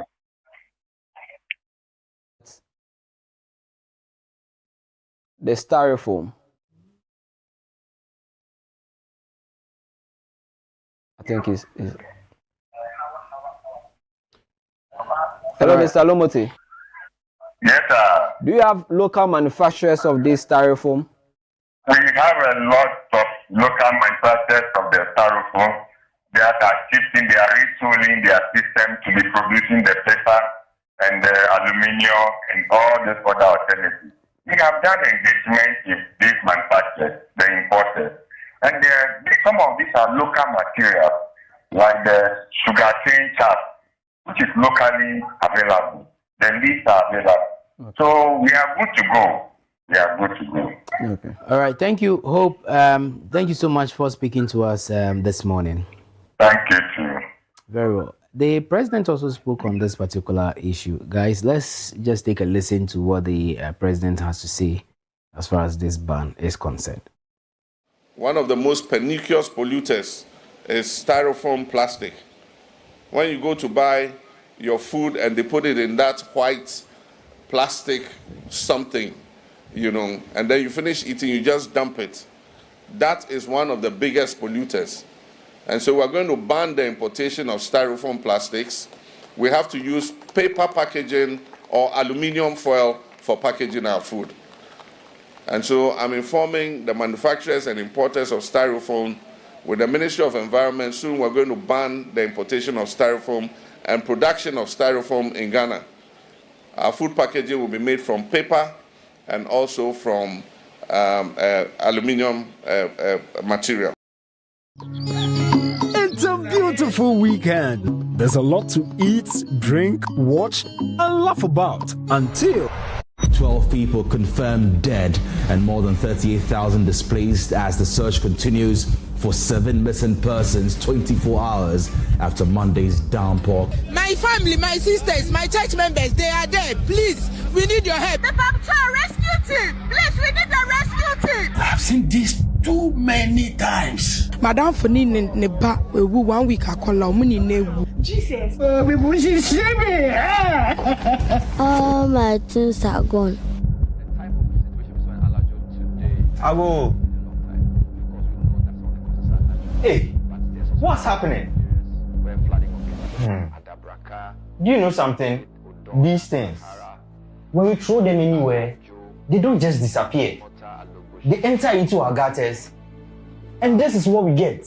Truth is, my brother, at my factory, we started looking for better alternatives. It will not happen overnight.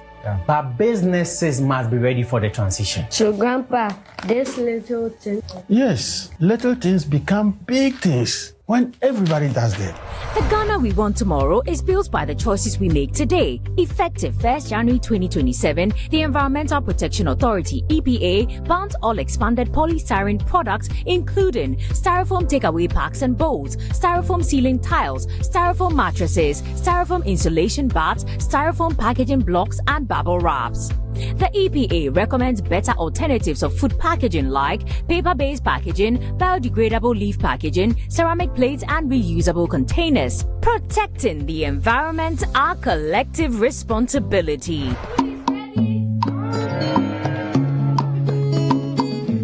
Uncle, the food is so nice. The special ingredient was never the takeaway pack. This campaign is powered by EPA. Going from styrofoam to more sustainable packages for our foods. Aside saving ourselves, we are saving our environment too. So let's take note of that. If you have them in stock in your shop, please find ways and means to sell them before January 2027 so that you won't find yourself laughing at the wrong side of your mouth or having to shout Aban, Aban, Aban. Aban has started the campaign and Aban will listen to you come January 2027. So please, let's all take note of that. But away from that, let's take time to celebrate some amazing people this morning here on the WoezorTV Breakfast Cafe, 27th August 2026. If you're celebrating your birthday today, happy birthday to you. And may your day be beautiful, may your day be blessed, and may your day be amazing. Let's get to our list of celebrants and see who we are celebrating this morning. Michael Quisman, it's your birthday today. Happy birthday to you, Michael Quisman. Enjoy your year. You're popularly known as Sika Gary.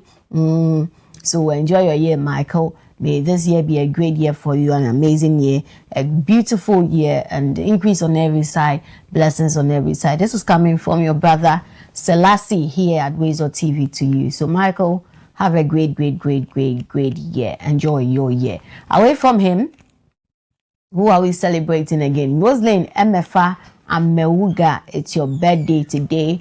Happy birthday to you, Roslyn Emefa Amewuga. Enjoy your year. And we wish you the very best that life has got to offer. Happy birthday to you. Away from Roslyn, who are we celebrating again this morning?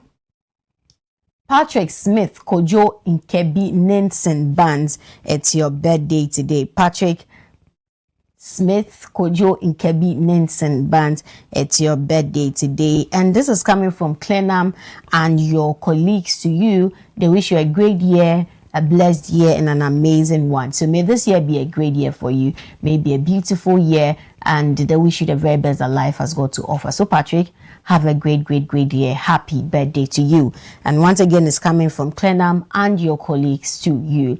Enjoy your year, Patrick. Away from Patrick, let's see who we are celebrating again this morning. Pastor Matthew Yao Beku, it's your birthday today. Pastor Matthew Yao Beku, enjoy your day, man of God, and may this year be a great year for you. Happy birthday to you, and we celebrate you so much. Pastor Matthew Yao Beku. Away from Pastor Matthew, let's celebrate another amazing brother there, Larry Sedinam Timinka. Happy birthday to you, Larry. And may this year be a great year for you, an amazing year. Increase on every side, and may all that you do be a success. Larry Sadinam Timinka, happy birthday to you, Larry. Away from him, who are we celebrating again this morning? Ibrahim A. Muhammad, it's your birthday today, Ibrahim. Have a great year, have a beautiful year, have an amazing year, and yes, increase on every side. May Allah bless this new year for you. Ibrahim A. Muhammad, happy birthday to you. Away from Ibrahim, let's celebrate Michael Gowunu Atachi. Okay, Mauli, I didn't know you're called Michael. Okay, so this is one of our colleagues here at WoezorTV, in fact, extension. He's at the presidency. So Michael Gowunu Atachi Mauli, happy birthday to you, brother, and wish the very best that life has got to offer. God bless you, God bless your heart, God bless your soul, and may this year be a beautiful year for you, maybe an amazing year for you. I celebrate you so much, and may the Lord perfect all that concerns you in this year and beyond. Enjoy your year, have a great one, and cheers to a bigger and better year. Michael Gowunu Atachi, happy birthday to you. Away from him, who are we celebrating again? Okay, so it's a notable birthday here. Today, 27th August, is the birthday of Nigerian singer, songwriter, leader for the Hallelujah Challenge, Pastor Nathaniel Basti. And so if you celebrate your birthday today, just know that you share your birthday with him too. So happy birthday to you, man of God, wherever you are. So if you're celebrating your birthday today, 27th August, just know that you share your birthday with Pastor Nathaniel Bassi too. Please do what to keep your wishes coming in to our WhatsApp number 055-269-7939, 055-269-7939. Let's share in your special day and that of your loved ones. 3 p.m. the day before your birthday. Let's have your wishes so we can work on it and share with you on your special day. We take a quick break. We'll be right back.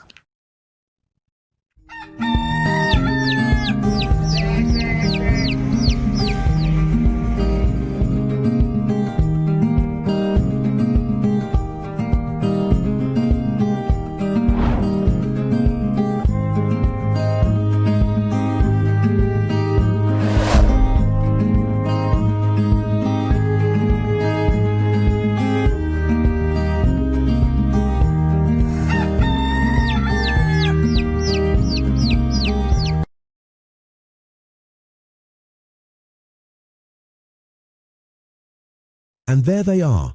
The squad is ready, lined up, ice cold, focused and prepared for national duty. Every bottle in position, every label shining with confidence. And here comes the selection. One bottle steps forward, picked from the squad, ready to deliver for Ghana. He takes the first sip. Oh yes, refreshingly hydrating. The whistle goes. The Black Stars are on the move. He breaks through the defense like flowing water. Beautiful control. He lines it up. He strikes. Goal! Ghana is awake. From the fridge to the field, Awake keeps you refreshed. Awake purified drinking water. One for life. Proudly supporting the National Cardiothoracic Center. This advert is FDA approved.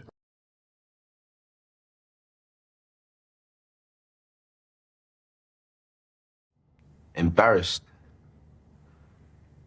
Too embarrassed to speak to a loved one.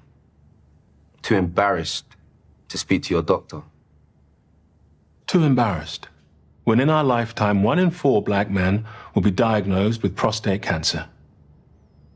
1 in 12 black men will die from prostate cancer. Let me repeat that. 1 in 4 black men will be diagnosed with prostate cancer. 1 in 12 black men will die from prostate cancer disease. 1 in 12.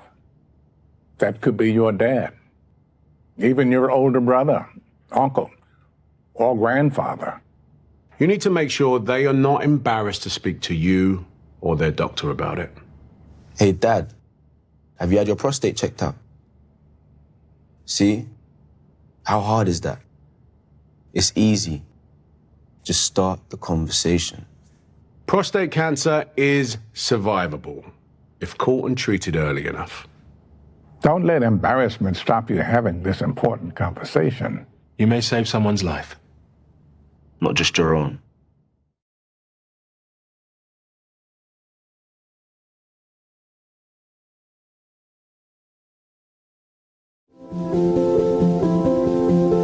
If you're watching this with your friends, you'll probably make a joke. Because you know what you feel on the inside isn't what you want people to know. If you have to pretend to be happy, find someone you trust and tell them. If you get mad at things and you don't know why, or have thoughts about hurting yourself, find someone you trust and tell them. You are never alone when you share. Seriously, people care about you. It's okay to not understand what you're feeling. And it's easy to think that you're all alone. But you don't have to be. You're never alone when you share. Don't be ashamed to tell someone you trust what you're feeling. You're not alone. You are not alone. Find someone you trust and tell them. Tell a parent. Tell a teacher. Tell a brother or sister. Or just tell a friend. You haven't done anything wrong. Talk to someone. Talk to someone. It's how things get better.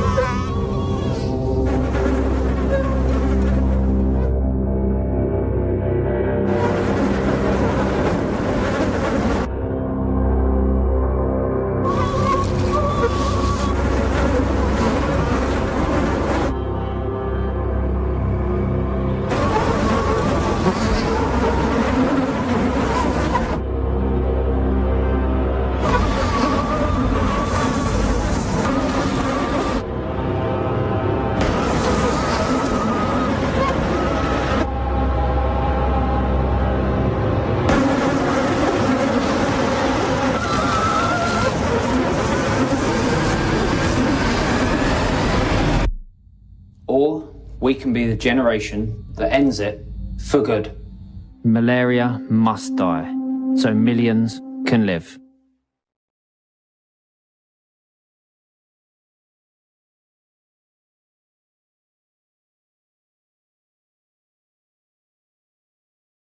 Okay, next one. Sit down. Look to camera. This is what it looks like to be exceptional, to stand out from the crowd, to make history. But what if women didn't have to be exceptional? What if they didn't have to be the first, the best, or the only woman? What if being a female engineer wasn't remarkable? What if women and men could compete as equals?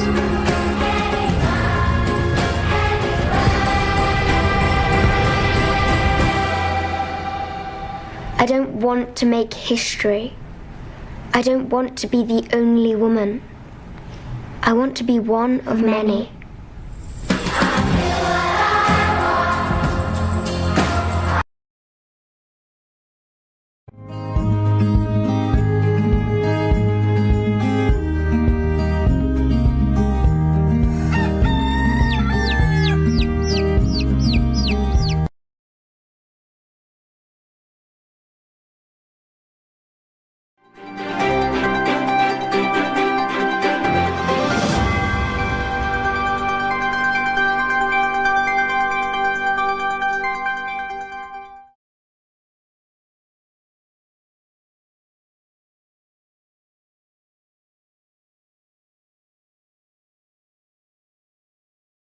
Time now for the WoezorTV report. Let's take a look at the headlines.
Thanks so much for joining us. Now let's begin. President John Dramani Mahama has inaugurated a 5-member committee to oversee the implementation of the 1 million Ghana cedis Boko Revitalization Fund. The fund is aimed at supporting infrastructure and other development needs in Boko and surrounding districts, following improvements in the security situation. President Mahama said on Wednesday, August 26th, that the relative peace in the area has created an opportunity for government to resume development activities that were disrupted by the conflict. He said government is now committed to restoring development in Boko and ensuring residents receive their fair share of national resources. For the Boko Revitalization Fund has been made, and it is 1 billion Ghana cedis. And so now, with safety and security prevailing in Boko and surrounding areas, this is the time to begin implementation of the Revitalization Fund.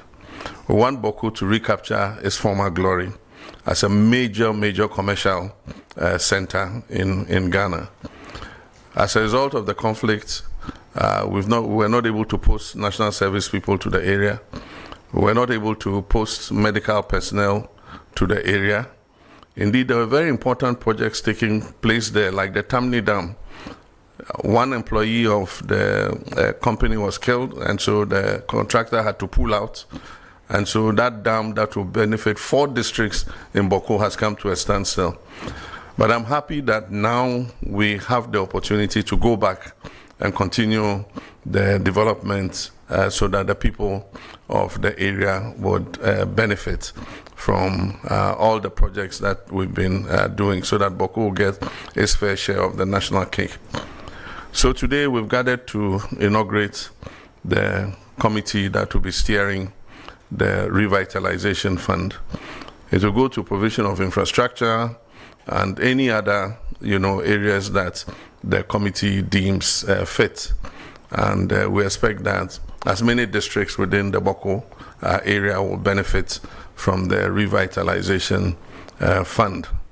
I have absolute confidence in the membership of the committee, and I know that they would handle this assignment with the usual integrity and efficiency that they have shown in their public service over the years. So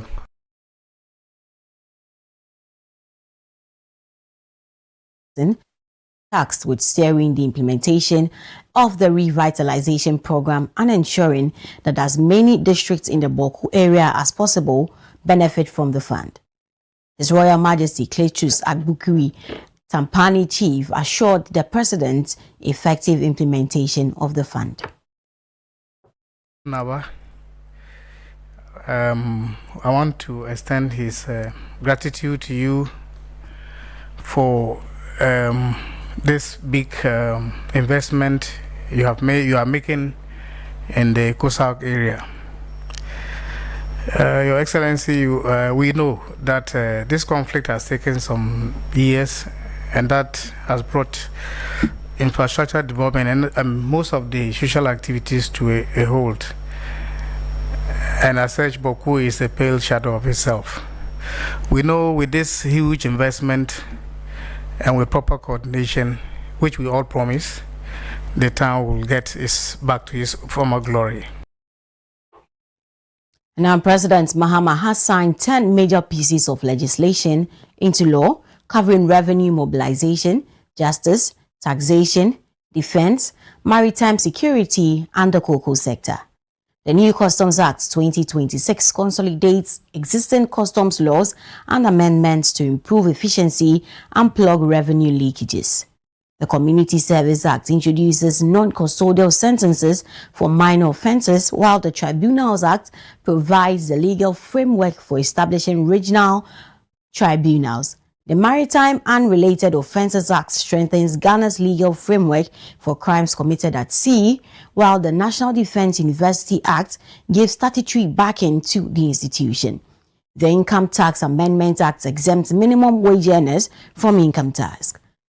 The Energy Sector Levies Amendment Act also seeks to close loopholes in fuel oil taxation, while the Ghana Cocoa Board Act guarantees reforms, including local processing of at least 50% of cocoa and farmers receiving 70% of the world market price. The VAT Amendment Bill provides an exemption for gold surrendered to the Bank of Ghana, while the Excise Act consolidates excise laws and exempts locally produced fruit juices from excise duty. Presented to me by Parliament for assent have just been signed. The first is the Customs Act 2026. This voluminous document, Customs Act 2026. It incorporates all the amendments that have been done over the years into one single document. And so it codifies all the Customs Acts into this document. It makes it simpler to administer, and it will make it more efficient, and it will seal the loopholes that have made government lose a lot of revenue as a result of the scattered nature of them. We have the Community Service Act.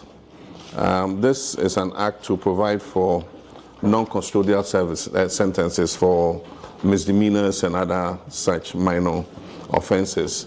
So instead of putting people in jail and government going to have to pay for looking after prisoners, a lot of prisoners, for stealing goods or for committing some very minor offenses, they can be sentenced to do community service for the period that they are convicted for. So there's the Community Services Act. Then there's the Tribunals Act. The Constitution makes provision for the establishment of regional tribunals. Parliament has passed it, and so this law gives effect to the Chief Justice to set up regional tribunals to deal with certain categories of offenses. There's the Maritime and Related Offences Act. These are to cover crimes and offenses that are committed at sea, and it gives effect to the United Nations Convention on the Law of the Sea, which Ghana is a party to. And so this is the local domestic legislation to enforce that particular Maritime Offences Act. Then we have the Act for the National Defense University. As you are aware, we have set up a National Defense University, and this act gives effect to that university, accredits the courses, and makes it a legal and a statutory entity. Then we have the Income Tax Amendment Act. This act exempts people who earn the minimum wage and below from paying income tax. And so anybody who is on the minimum wage or below the minimum wage is exempt. And now, away from the presidency, the coordinator of the Greater Accra Resilient and Integrated Development Project, GARID, Dr. Kwadwo Ohenesafo, has outlined a traffic management plan ahead of construction of a major stormwater drain system at Kaneshi. Construction is scheduled to begin on September 7, 2026, with a 10-meter wide, 1.5-kilometer double-cell underground drain from Pamprum to First Light. The project will be executed in phases with temporary road closures and designated diversion routes to manage traffic. Dr. Safo has urged motorists and residents to plan their journeys, follow the designated route, and avoid the construction zone where possible. Phases. So the alternative routes that we are providing are the ones highlighted in blue, including, and there will be other ones also that we'll discuss. Given the scale and location of the works, temporary road closures along the section of the Dr. Buzia Highway will be unavoidable. The Ministry of Works, Housing and Water Resources will be working closely with the Department of Urban Roads, and has developed this comprehensive traffic management plan to ensure that traffic continues to flow safely and efficiently through the construction period. Implementation of the traffic management plan will be in phases. The first phase will begin on 7th of September 2026 with the closure of the westbound carriageway of the Dr. Buzia Highway starting from Pamprom Junction. This phase will continue till the end of November 2026 and will affect all vehicles traveling from Kolebu Mochri Road, Graphic Road, Obechebi Lamte Circle, Kwame Nkrumah Circle, all of them heading towards the Pamprom Junction and then on to the First Light traffic intersection and beyond. Affected vehicles will be required to use the Aodome Cemetery Road, the New Times Corporation to Aodome Roundabout, the Oblogo to Mataeko route as well, to access the First Light Junction and thereafter proceed on their journey. It is expected that this first phase of the works will be completed by the end of November, and Pamprom Junction will then be open to traffic in the first week of December 2026. The Flood Mitigation Task Force is also intensifying dredging, demolition and retention basin restoration operation across the Greater Accra region to reduce flood risk. Briefing on the operation, Brigadier General Richard Kine said dredging has been completed at the Oyarifa New York Retention Basin, with equipment now being moved to Abokobi and Taiman before operation continue at Damfa. At Malambola, extensive excavation is underway at the Lafa Basin to remove illegally dumped waste and restore its water retention capacity. And from what the minister just mentioned, we are at Malam. We call the place Malambola. Malambola, we are going to deal with the movement or haulage of solid waste from the retention pond at we call it the Lafa retention or basin, the retention pond or basin, the Lafa basin. Someone, an individual, took it upon himself to get some of this solid waste to be dumped at the place there. He capped it with some laterite, compacted it, and the intention was to sell it out to people. He has been stopped, and now we are there trying to get everything out, excavate everything out of the basin, and then haul the waste right down to Insawan. We are doing this with a Jospon group of companies, that's Zoom Lion, because they have some equipments that we don't have. They are supporting us with this equipment. From Malam, we'll be going to Laboma. That's the Peshi Lagoon area. The Peshi Lagoon area has also been filled. Part of the lagoon has also been filled with waste.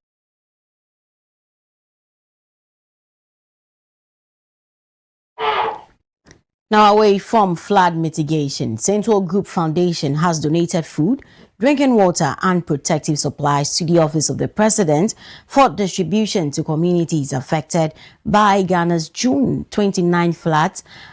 The donation includes 100 metric tons of rice, 40 metric tons of sugar, as well as granular maize, sachet water, Wellington boots, mosquito nets, sunflower oil and sardines.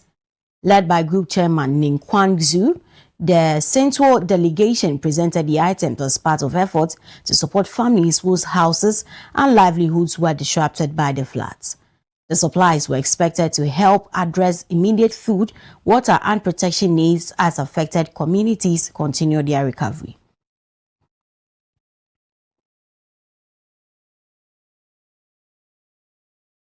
And President Mahama has made further changes to his administration, reassigning Deputy Defense Minister Ernest Buja Jemfi to the presidency as advisor on national resilience and emergency preparedness. Minister of State for Special Initiatives Emmanuel Kwadwo has been reassigned to the Ministry of Labour, Jobs and Employment, while Dr. Abdul Rashid Hassan Pelpo takes over as Minister of State for Special Initiatives. The change marks President Mohammed's second ministerial reshuffle in his current second term following the first announcement on August 7, 2026.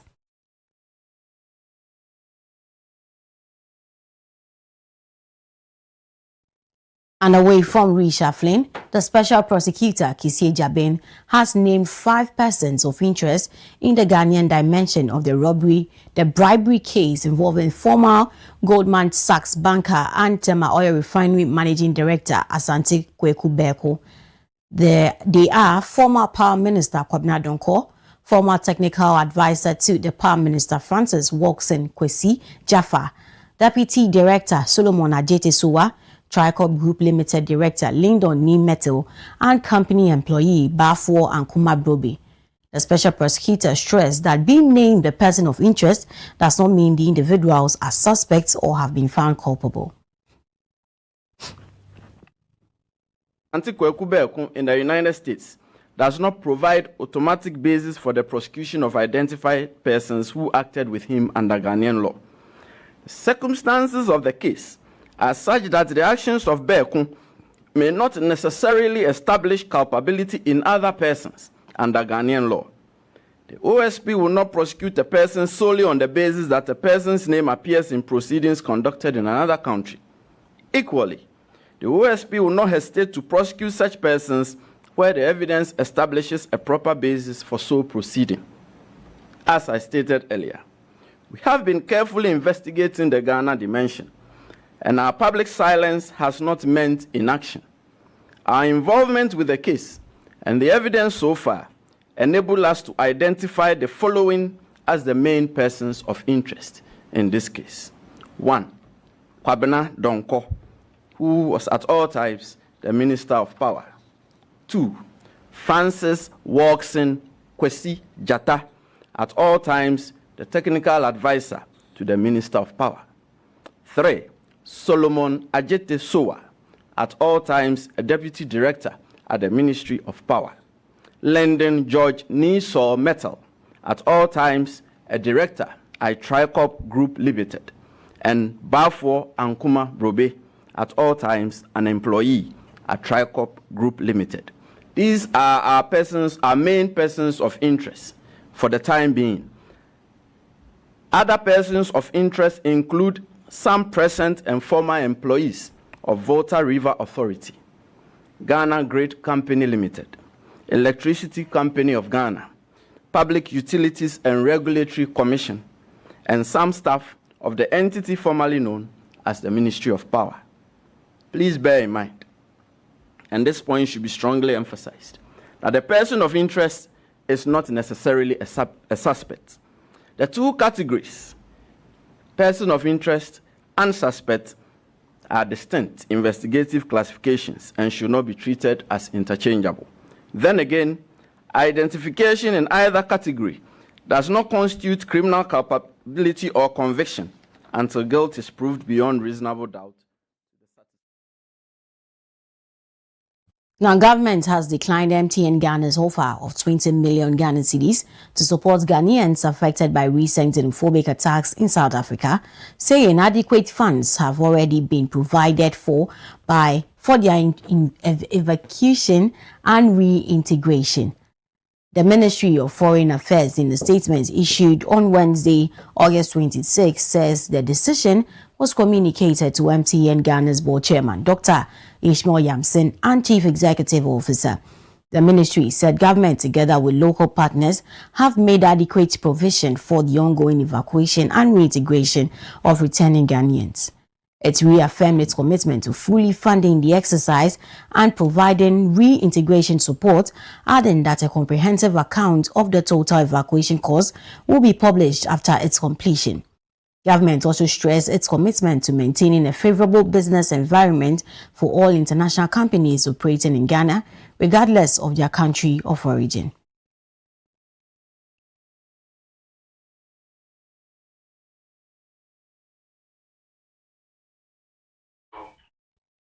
And the Environmental Protection Agency has launched a nationwide public awareness campaign ahead of Ghana's ban on polystyrene foam products from January 1, 2027.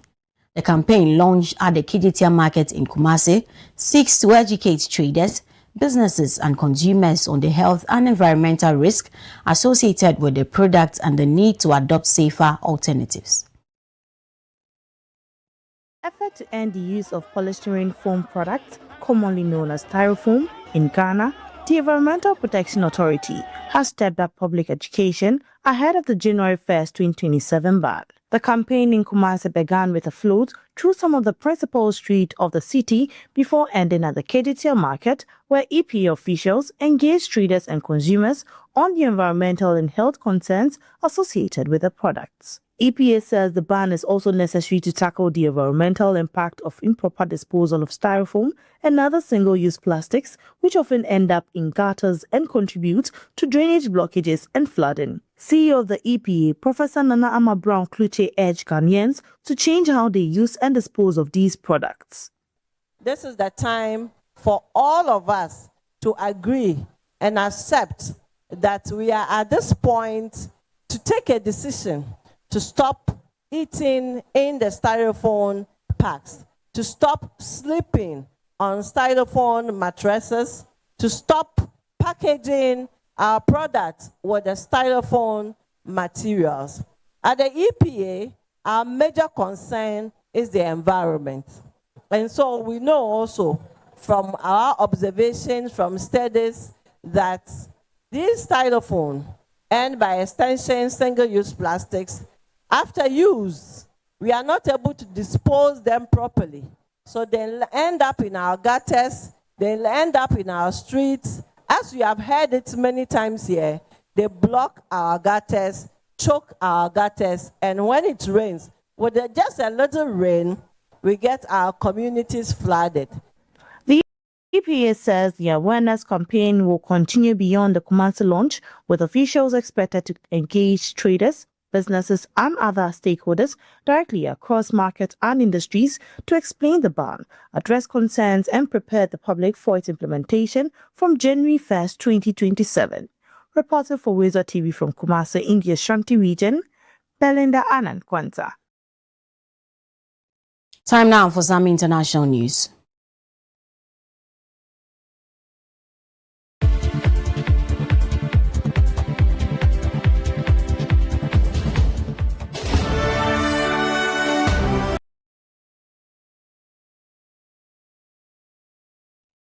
Now, rescuers are struggling to reach parts of Nepal as massive flash floods and mudslides kill more than 160 people. Hundreds of tourists are also missing, including more than 100 Indians, 54 Americans, 34 Australians, 33 Britons, as well as more than 100 Nepalese. The disaster zone, popular with pilgrims and trekkers, remains difficult to access, while authorities warn that debris blocking a nearby river could trigger further flooding. Several Nepalese police officers, army personnel, and power workers are also missing. International support is arriving, with the United States, China, and the European Union and India pledging assistance and sending relief supplies. The U.S. Geological Service says the disaster was caused by glacial collapse and debris flow rather than an earthquake as initially suspected.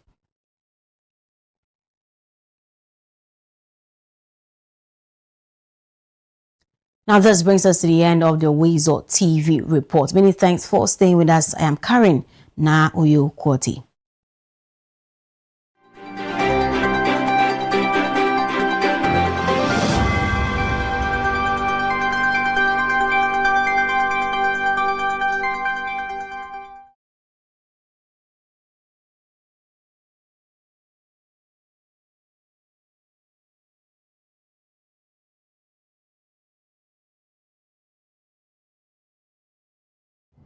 Embarrassed. Too embarrassed to speak to a loved one. Too embarrassed to speak to your doctor. Too embarrassed. When in our lifetime, 1 in 4 black men will be diagnosed with prostate cancer. 1 in 12 black men will die from prostate cancer. Let me repeat that. 1 in 4 black men will be diagnosed with prostate cancer. 1 in 12 black men will die from prostate cancer disease. 1 in 12. That could be your dad, even your older brother, uncle, or grandfather.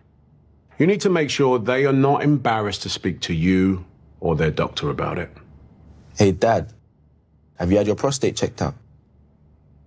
See? How hard is that? It's easy. Just start the conversation. Prostate cancer is survivable if caught and treated early enough. Don't let embarrassment stop you having this important conversation. You may save someone's life. Not just your own.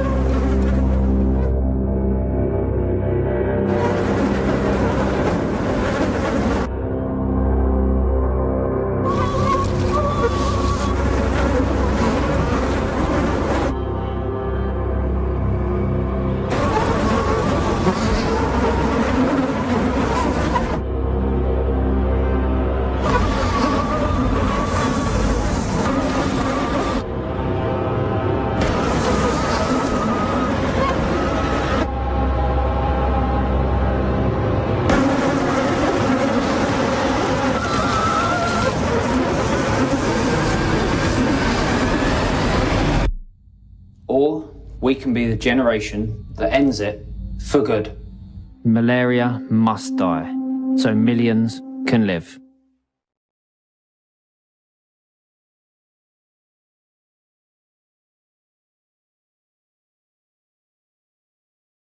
Gentlemen, I've got some bad news and some good news.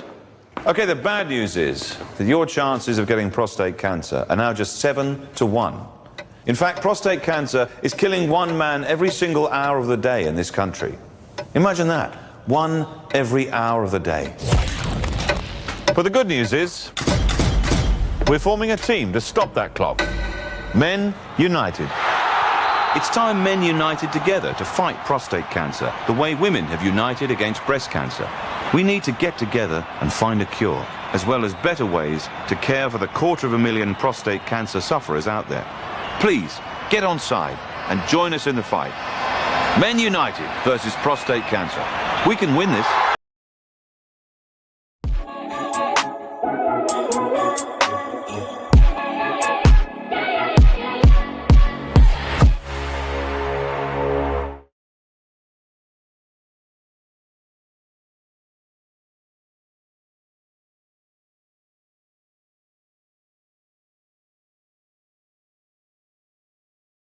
Hey, my name is Godfred Amuafo. Let's start from the upcoming Democracy Cup because the officiating officials have been made available. And guess what? Charles Bulu will officiate the 3rd edition of this cup between Giants Asante Kotoko and rivals Accra Folk, scheduled for Friday, August 28th at the Babayara Sports Stadium at 4 p.m. Now, Premier League Giants Accra Folk and Asante Kotoko SC will battle each other in the 3rd edition of the Democracy Cup, which is being organized in commemoration of the 32 years of parliamentary democracy in Ghana. Charles Bulu will be assisted by Seth Ableto and Richard Nati and Julian Nunu as 4th referee, as James Odum serving as match commissioner. Charles Bulu, because Charles Bulu knows a lot about these games. In fact, he's been officiating Kotoko and House of Organs. Of course, he's familiar to these two teams, the players, and I guess will also be familiar with him. Charles Bulu will be the center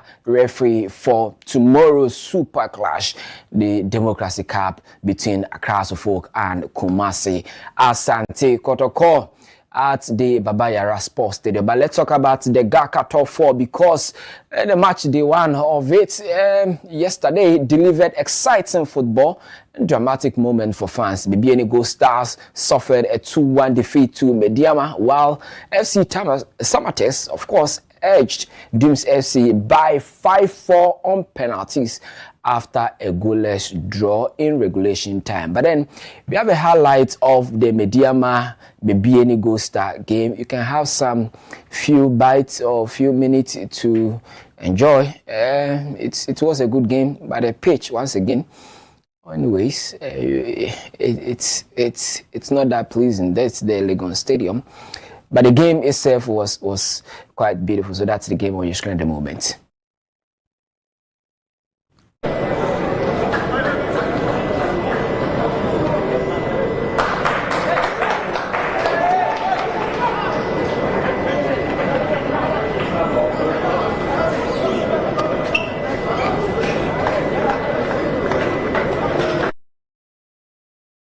Subsequent sports bulletin, but this is just to show you how the game went for Mediama in that regard. So let's look at elsewhere in Europe, because Kylian Mbappe scored a hat-trick to ensure Jose Mourinho enjoyed a winning return to the Bernabeu as Real Madrid beat Real Sociedad in La Liga yesterday. Now Mourinho made the ideal start to his second stint in charge of Real Madrid at the weekend as he oversaw 2-1 win at Espanyol, following it up with this victory yesterday. Now Mourinho's side had to be patient against stubborn Real Sociedad, but their quality ultimately told with Mbappe producing 3 brilliant finishes, while Jude Bellingham got 2 assists, also setting up Vinicius Jr. for the third. Now, plenty of fans packed out the Bernabeu Stadium yesterday, eager to witness the return of the coach who brought them 3 domestic titles over the decade ago, winning 128 of the 127 matches in charge.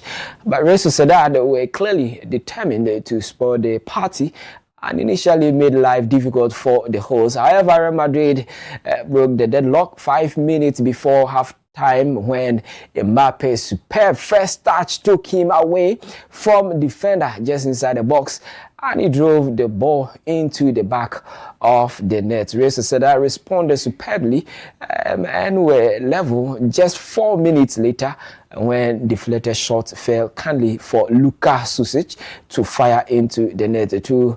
But then Bellingham had to come in. Yesterday he was superb on the field of play.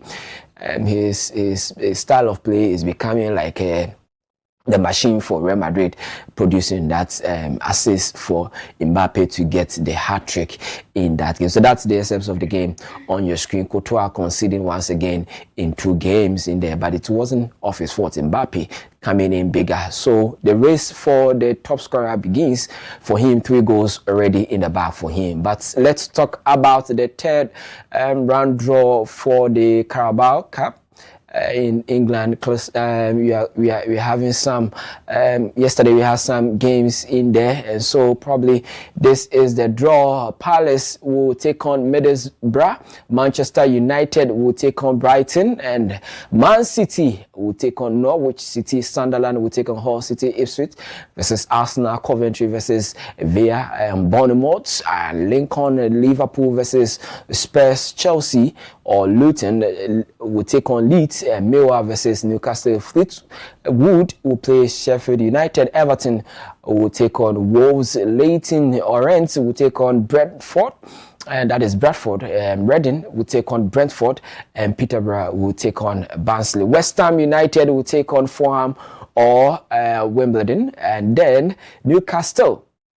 And in that regard, also looking forward to get their slots to play on. But let's talk about the Champions League for the 2026-2027 season.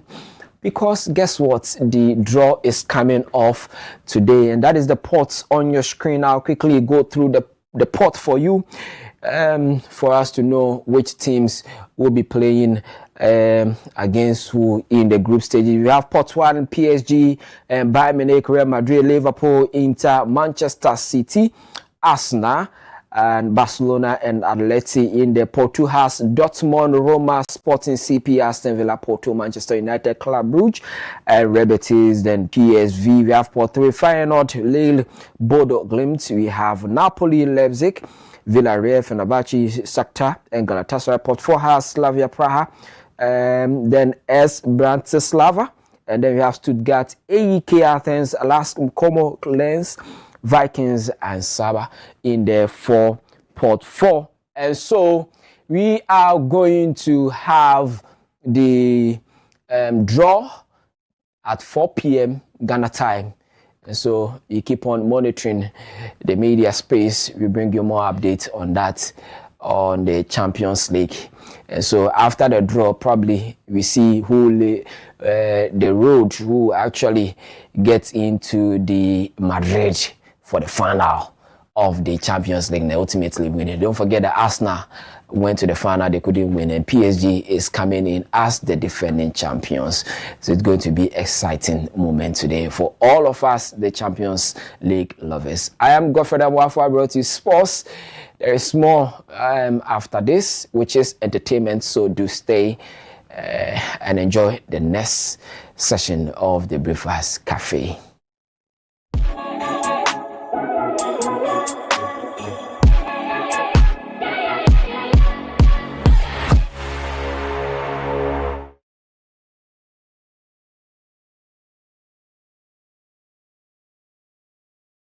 Okay, next one. Sit down.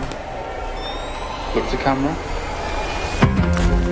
This is what it looks like to be exceptional, to stand out from the crowd, to make history. But what if women didn't have to be exceptional? What if they didn't have to be the first, the best, or the only woman? What if being a female engineer wasn't remarkable? What if women and men could compete as equals?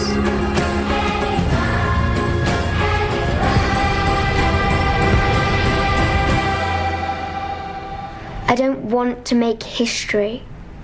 I don't want to be the only woman. I want to be one of many.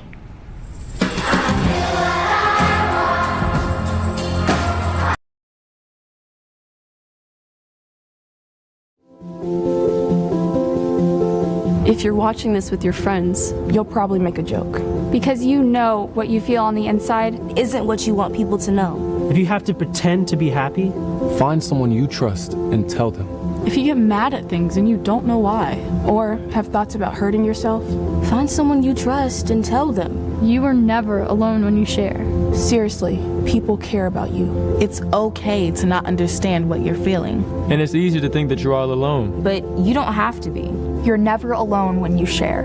Don't be ashamed to tell someone you trust what you're feeling. You're not alone. You are not alone. Find someone you trust and tell them. Tell a parent. Tell a teacher. Tell a brother or sister. Or just tell a friend. You haven't done anything wrong. Talk to someone. Talk to someone. It's how things get better.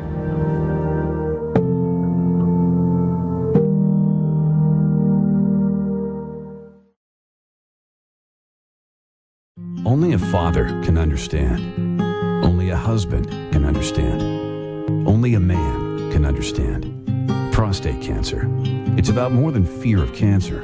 It's about fear of losing urinary control and sexual function. That's why more men turn to Jackson South for robotic surgery than anywhere else in South Florida. Get the facts at jacksonprostatefacts.org. Miracles made daily.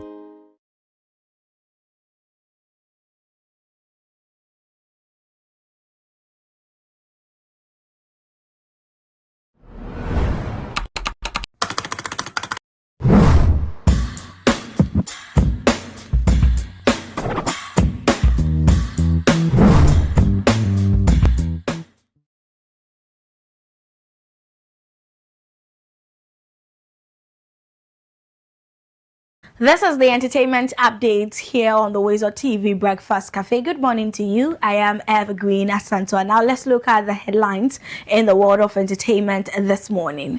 Perez Music set to host Glorified Concert 2026. I was told my music wasn't the Artist of the Year type. Kidding. I have done the most features with female artist Tiwa Savage. Australia bans fully AI-generated music from national chart. Now to the details. Ghanaian gospel artist Perez Music is set to host the 2026 edition of his Glorified Concert on Sunday, August 13. The event will take place at the Victory Bible Church Dominion Sanctuary in Accra from 4:00 p.m. under the theme Goodness and Mercy. The concert will feature gospel ministers including Joe Metal and Mame Biama, alongside a special appearance by actor and comedian Jeffrey Note. Patrons are expected to gather for an evening of worship, music, and spiritual fellowship. No level of agitation or anxiety at all, because I strongly believe, and my faith is ramped up because I believe God has already done it, and it's not in my hands.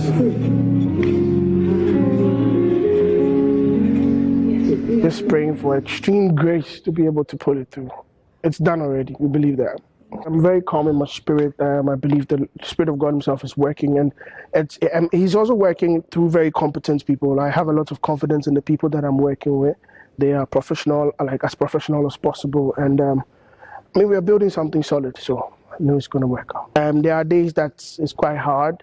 You know, there are days that we struggle to pull things through, but then in the end, it comes together beautifully. But like the Bible says, horse is prepared for the battle, but victory rests with the Lord. We are prepared, and we'll leave the victory for God to take.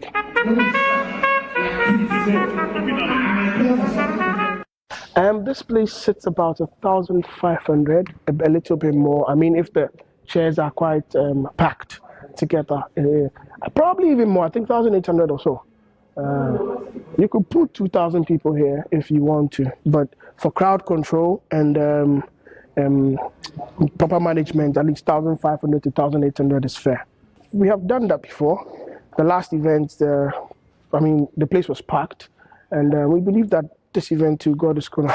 But you know, like it goes beyond the numbers. It's not really about the numbers. We just want to create an atmosphere, a complete atmosphere of worship. So, field or not field, we are moving. We're starting at 4 p.m. and 4 p.m. exactly. As you can see, we are done with our setup. Like everything is already set, and we're just waiting for the day. We have a rehearsal here today. Then we'll do the sound check on Saturday, and we're good to go.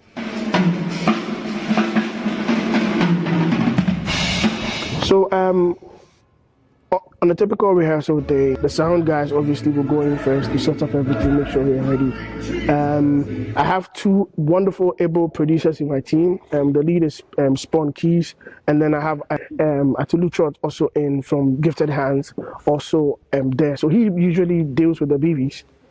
So usually when he comes in and he puts them together, they go through the songs. Then when the full band is set, and then we come together and then we go through the songs one after the other. Yeah, that's a typical rehearsal session. And apart from the fact that they don't like coming early, everything is beautifully said. I mean, but when we come together, it's a vibe. It's a vibe, yeah. My daughters, you know, the legacy they've built over the years is quite solid. And there's a spirit behind the music. And even songs that they've recorded 20, 30 years ago, if you play it now, it still carries some very strong anointing. In a time of prayer, I felt led to bring them on. And I'm also hoping to learn from them. Sometimes draw the grace by association as well, build a relationship with them too as well. So far, it's been good. We're actually working on a song together. I've not said this anywhere, so you have the exclusive. We're actually recording a song on that day together with Daughters of Glorious Jesus. Thank God for their grace, and I want to say thank you to them for accepting to be on the song with us.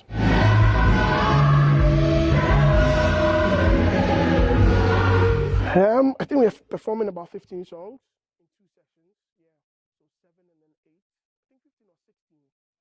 And this is a feature that we put together for him last year. And this is just for you to, reminisce about what happened last year and how beautiful the event was, how great the anticipation also was, and how successful the event ended.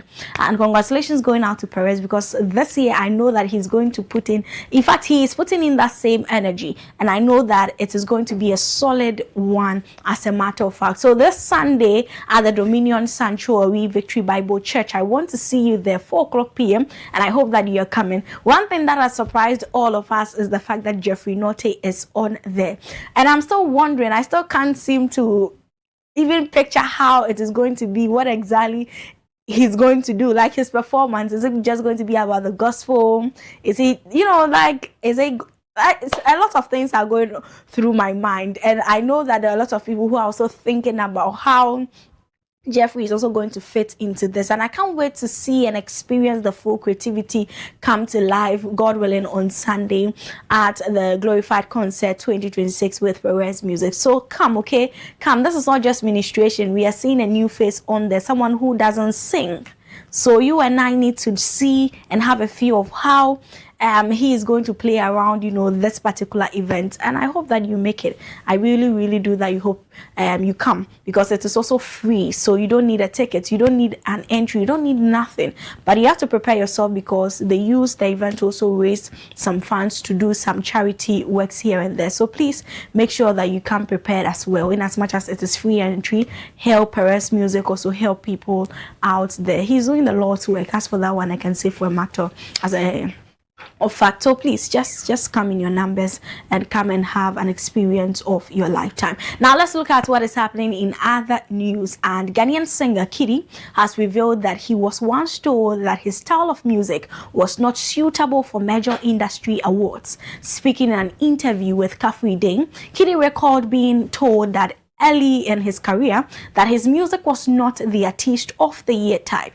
The singer has since proved those doubts wrong, winning Artist of the Year at the 2022 Vodafone Ghana Music Awards, among other major honors. He also won top awards at the 3 Music Awards and earned recognition for projects including The Golden Boy and his hit song Touch It.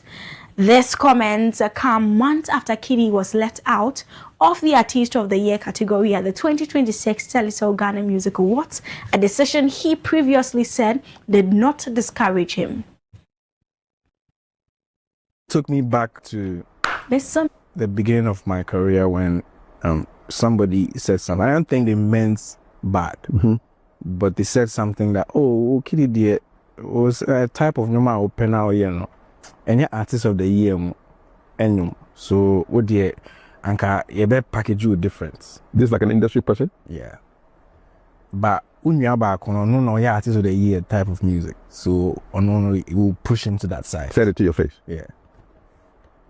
So in the lead up to the winner is that I don't know why that conversation just kept playing in my mind.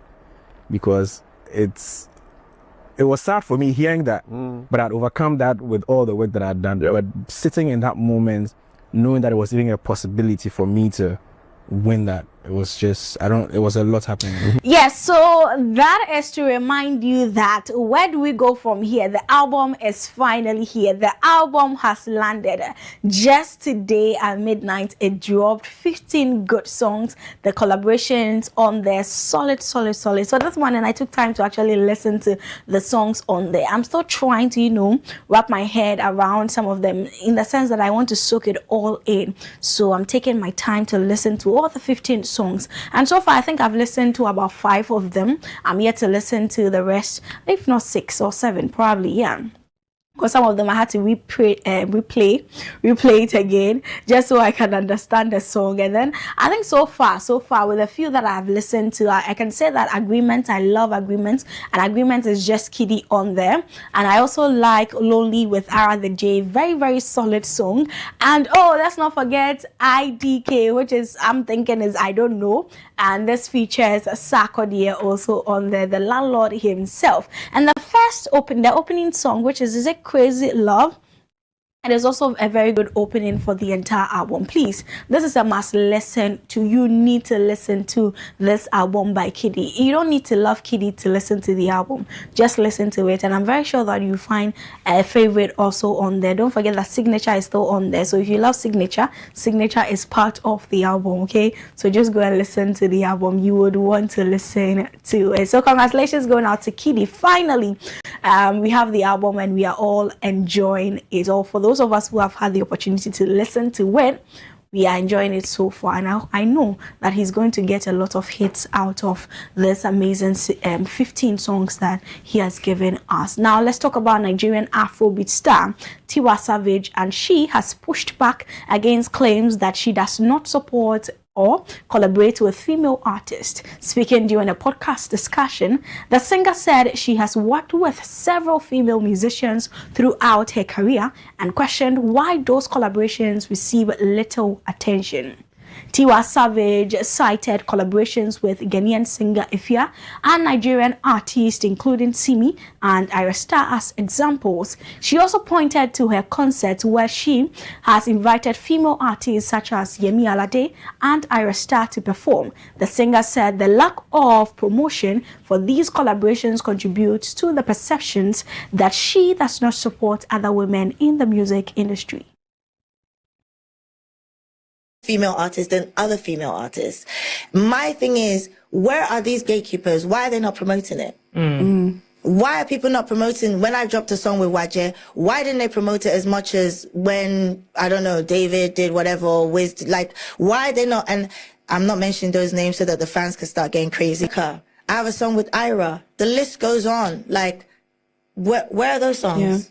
So how are you now going to encourage me to do more? Now I'm going to call Odumodu Black because I'm going to be like, this song is now getting me millions of streams because when I do with females, you guys don't support it. And I have done over the years. People did sleep with on that Waje song and the video was so nice. Exactly. So so with this one, it is quite interesting, right? Because this is a debate that was trying to, come up online. I mean, people are still talking about it anyway, but trust me, if you haven't done your research, you will think that she does not collaborate with female artists. But you should check her catalog and you know that there are a lot of collaborations with female artists on there. And I've already given you examples, the likes of Ifya Star and all of that. So it's just that sometimes you don't know how these promotions are done. The song comes and then it doesn't generate that much interest or even attention. But they really do have collaborations. Tiwa has a lot of collaborations with female artists. You just need to check it out. So I'll just leave that at that, and then we'll talk about Australia. And Australia is moving to exclude fully AI generated music from its national music chart. The Australian Recording Industry Association announced that wholly AI generated tracks will no longer be eligible for the ARIA chart. However, music created with generative AI as a supporting tool will remain eligible, provided the recording is substantially human-made and does not raise concerns about streaming or chart manipulation. The decision follows controversy surrounding an AI-assisted cover of Madonna's Like a Prayer by Australian DJ Joss Powers. Which became one of the country's most played songs on radio. ARIA says the move is aimed at protecting transparency and ensuring that the charts continue to represent music created by humans. And that is also something that is currently happening in Australia. And I absolutely also agree with them. That's just like, I love the fact that I told you earlier that Spotify has already issued like a badge or brought a session where you can find on Spotify and you only see AI created songs on there. And there's also the part that gives you the human feature, and they will not be recommending AI songs because it is not everybody that appreciates or even likes AI songs. So it is also good to know and even see that this association in Australia is also trying to do something like that, or the Australian Recording Association is also trying to do something like this. But please, we've been telling you these days, like AI is just forcing artists to trademark their sound or even their voices because it is just becoming unbecoming. If you have your lyrics and you want to use AI to generate your songs or sing for you, that is absolutely fine. But you don't need to sample someone's voice. You don't need to sample your favorite artist's voice. It is not necessary. You can just speak to it. You can say something, sing to it, and it will even use your song to create something beautiful for you. So there's no point in sampling people's voice. There's no point in mimicking people or imitating people. It is not necessary. And this is becoming something that we really need to have like a broader conversation on, because it looks like that is something that we are either going to live with or find a solution to it. And I love the fact that people also coming together to make this work, because if you are not going to do the right thing, we have to force you to do the right thing. You have a beautiful voice. Maybe you don't even believe it or you don't know, but just try and you sample your own voice and just allow people's songs and their voices to rest. You can do it. You can create your own songs and you'll be fine. Who knows? It will also sell. Okay, so let's just be careful about how we use our AI tools. AI is good, but use it to your advantage, not to someone's disadvantage. That's all what I want to leave with you this morning. And that will be all for today's entertainment update here on the WoezorTV Breakfast Cafe. My name is Evergreen Asanto. You can find me on social media. And also, we are drawing the curtains down for today's WoezorTV Breakfast Cafe. Thank you for joining us. And also to my colleagues, Randy Ahaje, Karen Naoyokote, and Godfred Amwafo. Thank you for coming our way this morning. We are going to see you, God willing, tomorrow. Until then, I always say take care of yourselves and enjoy the rest of our programs.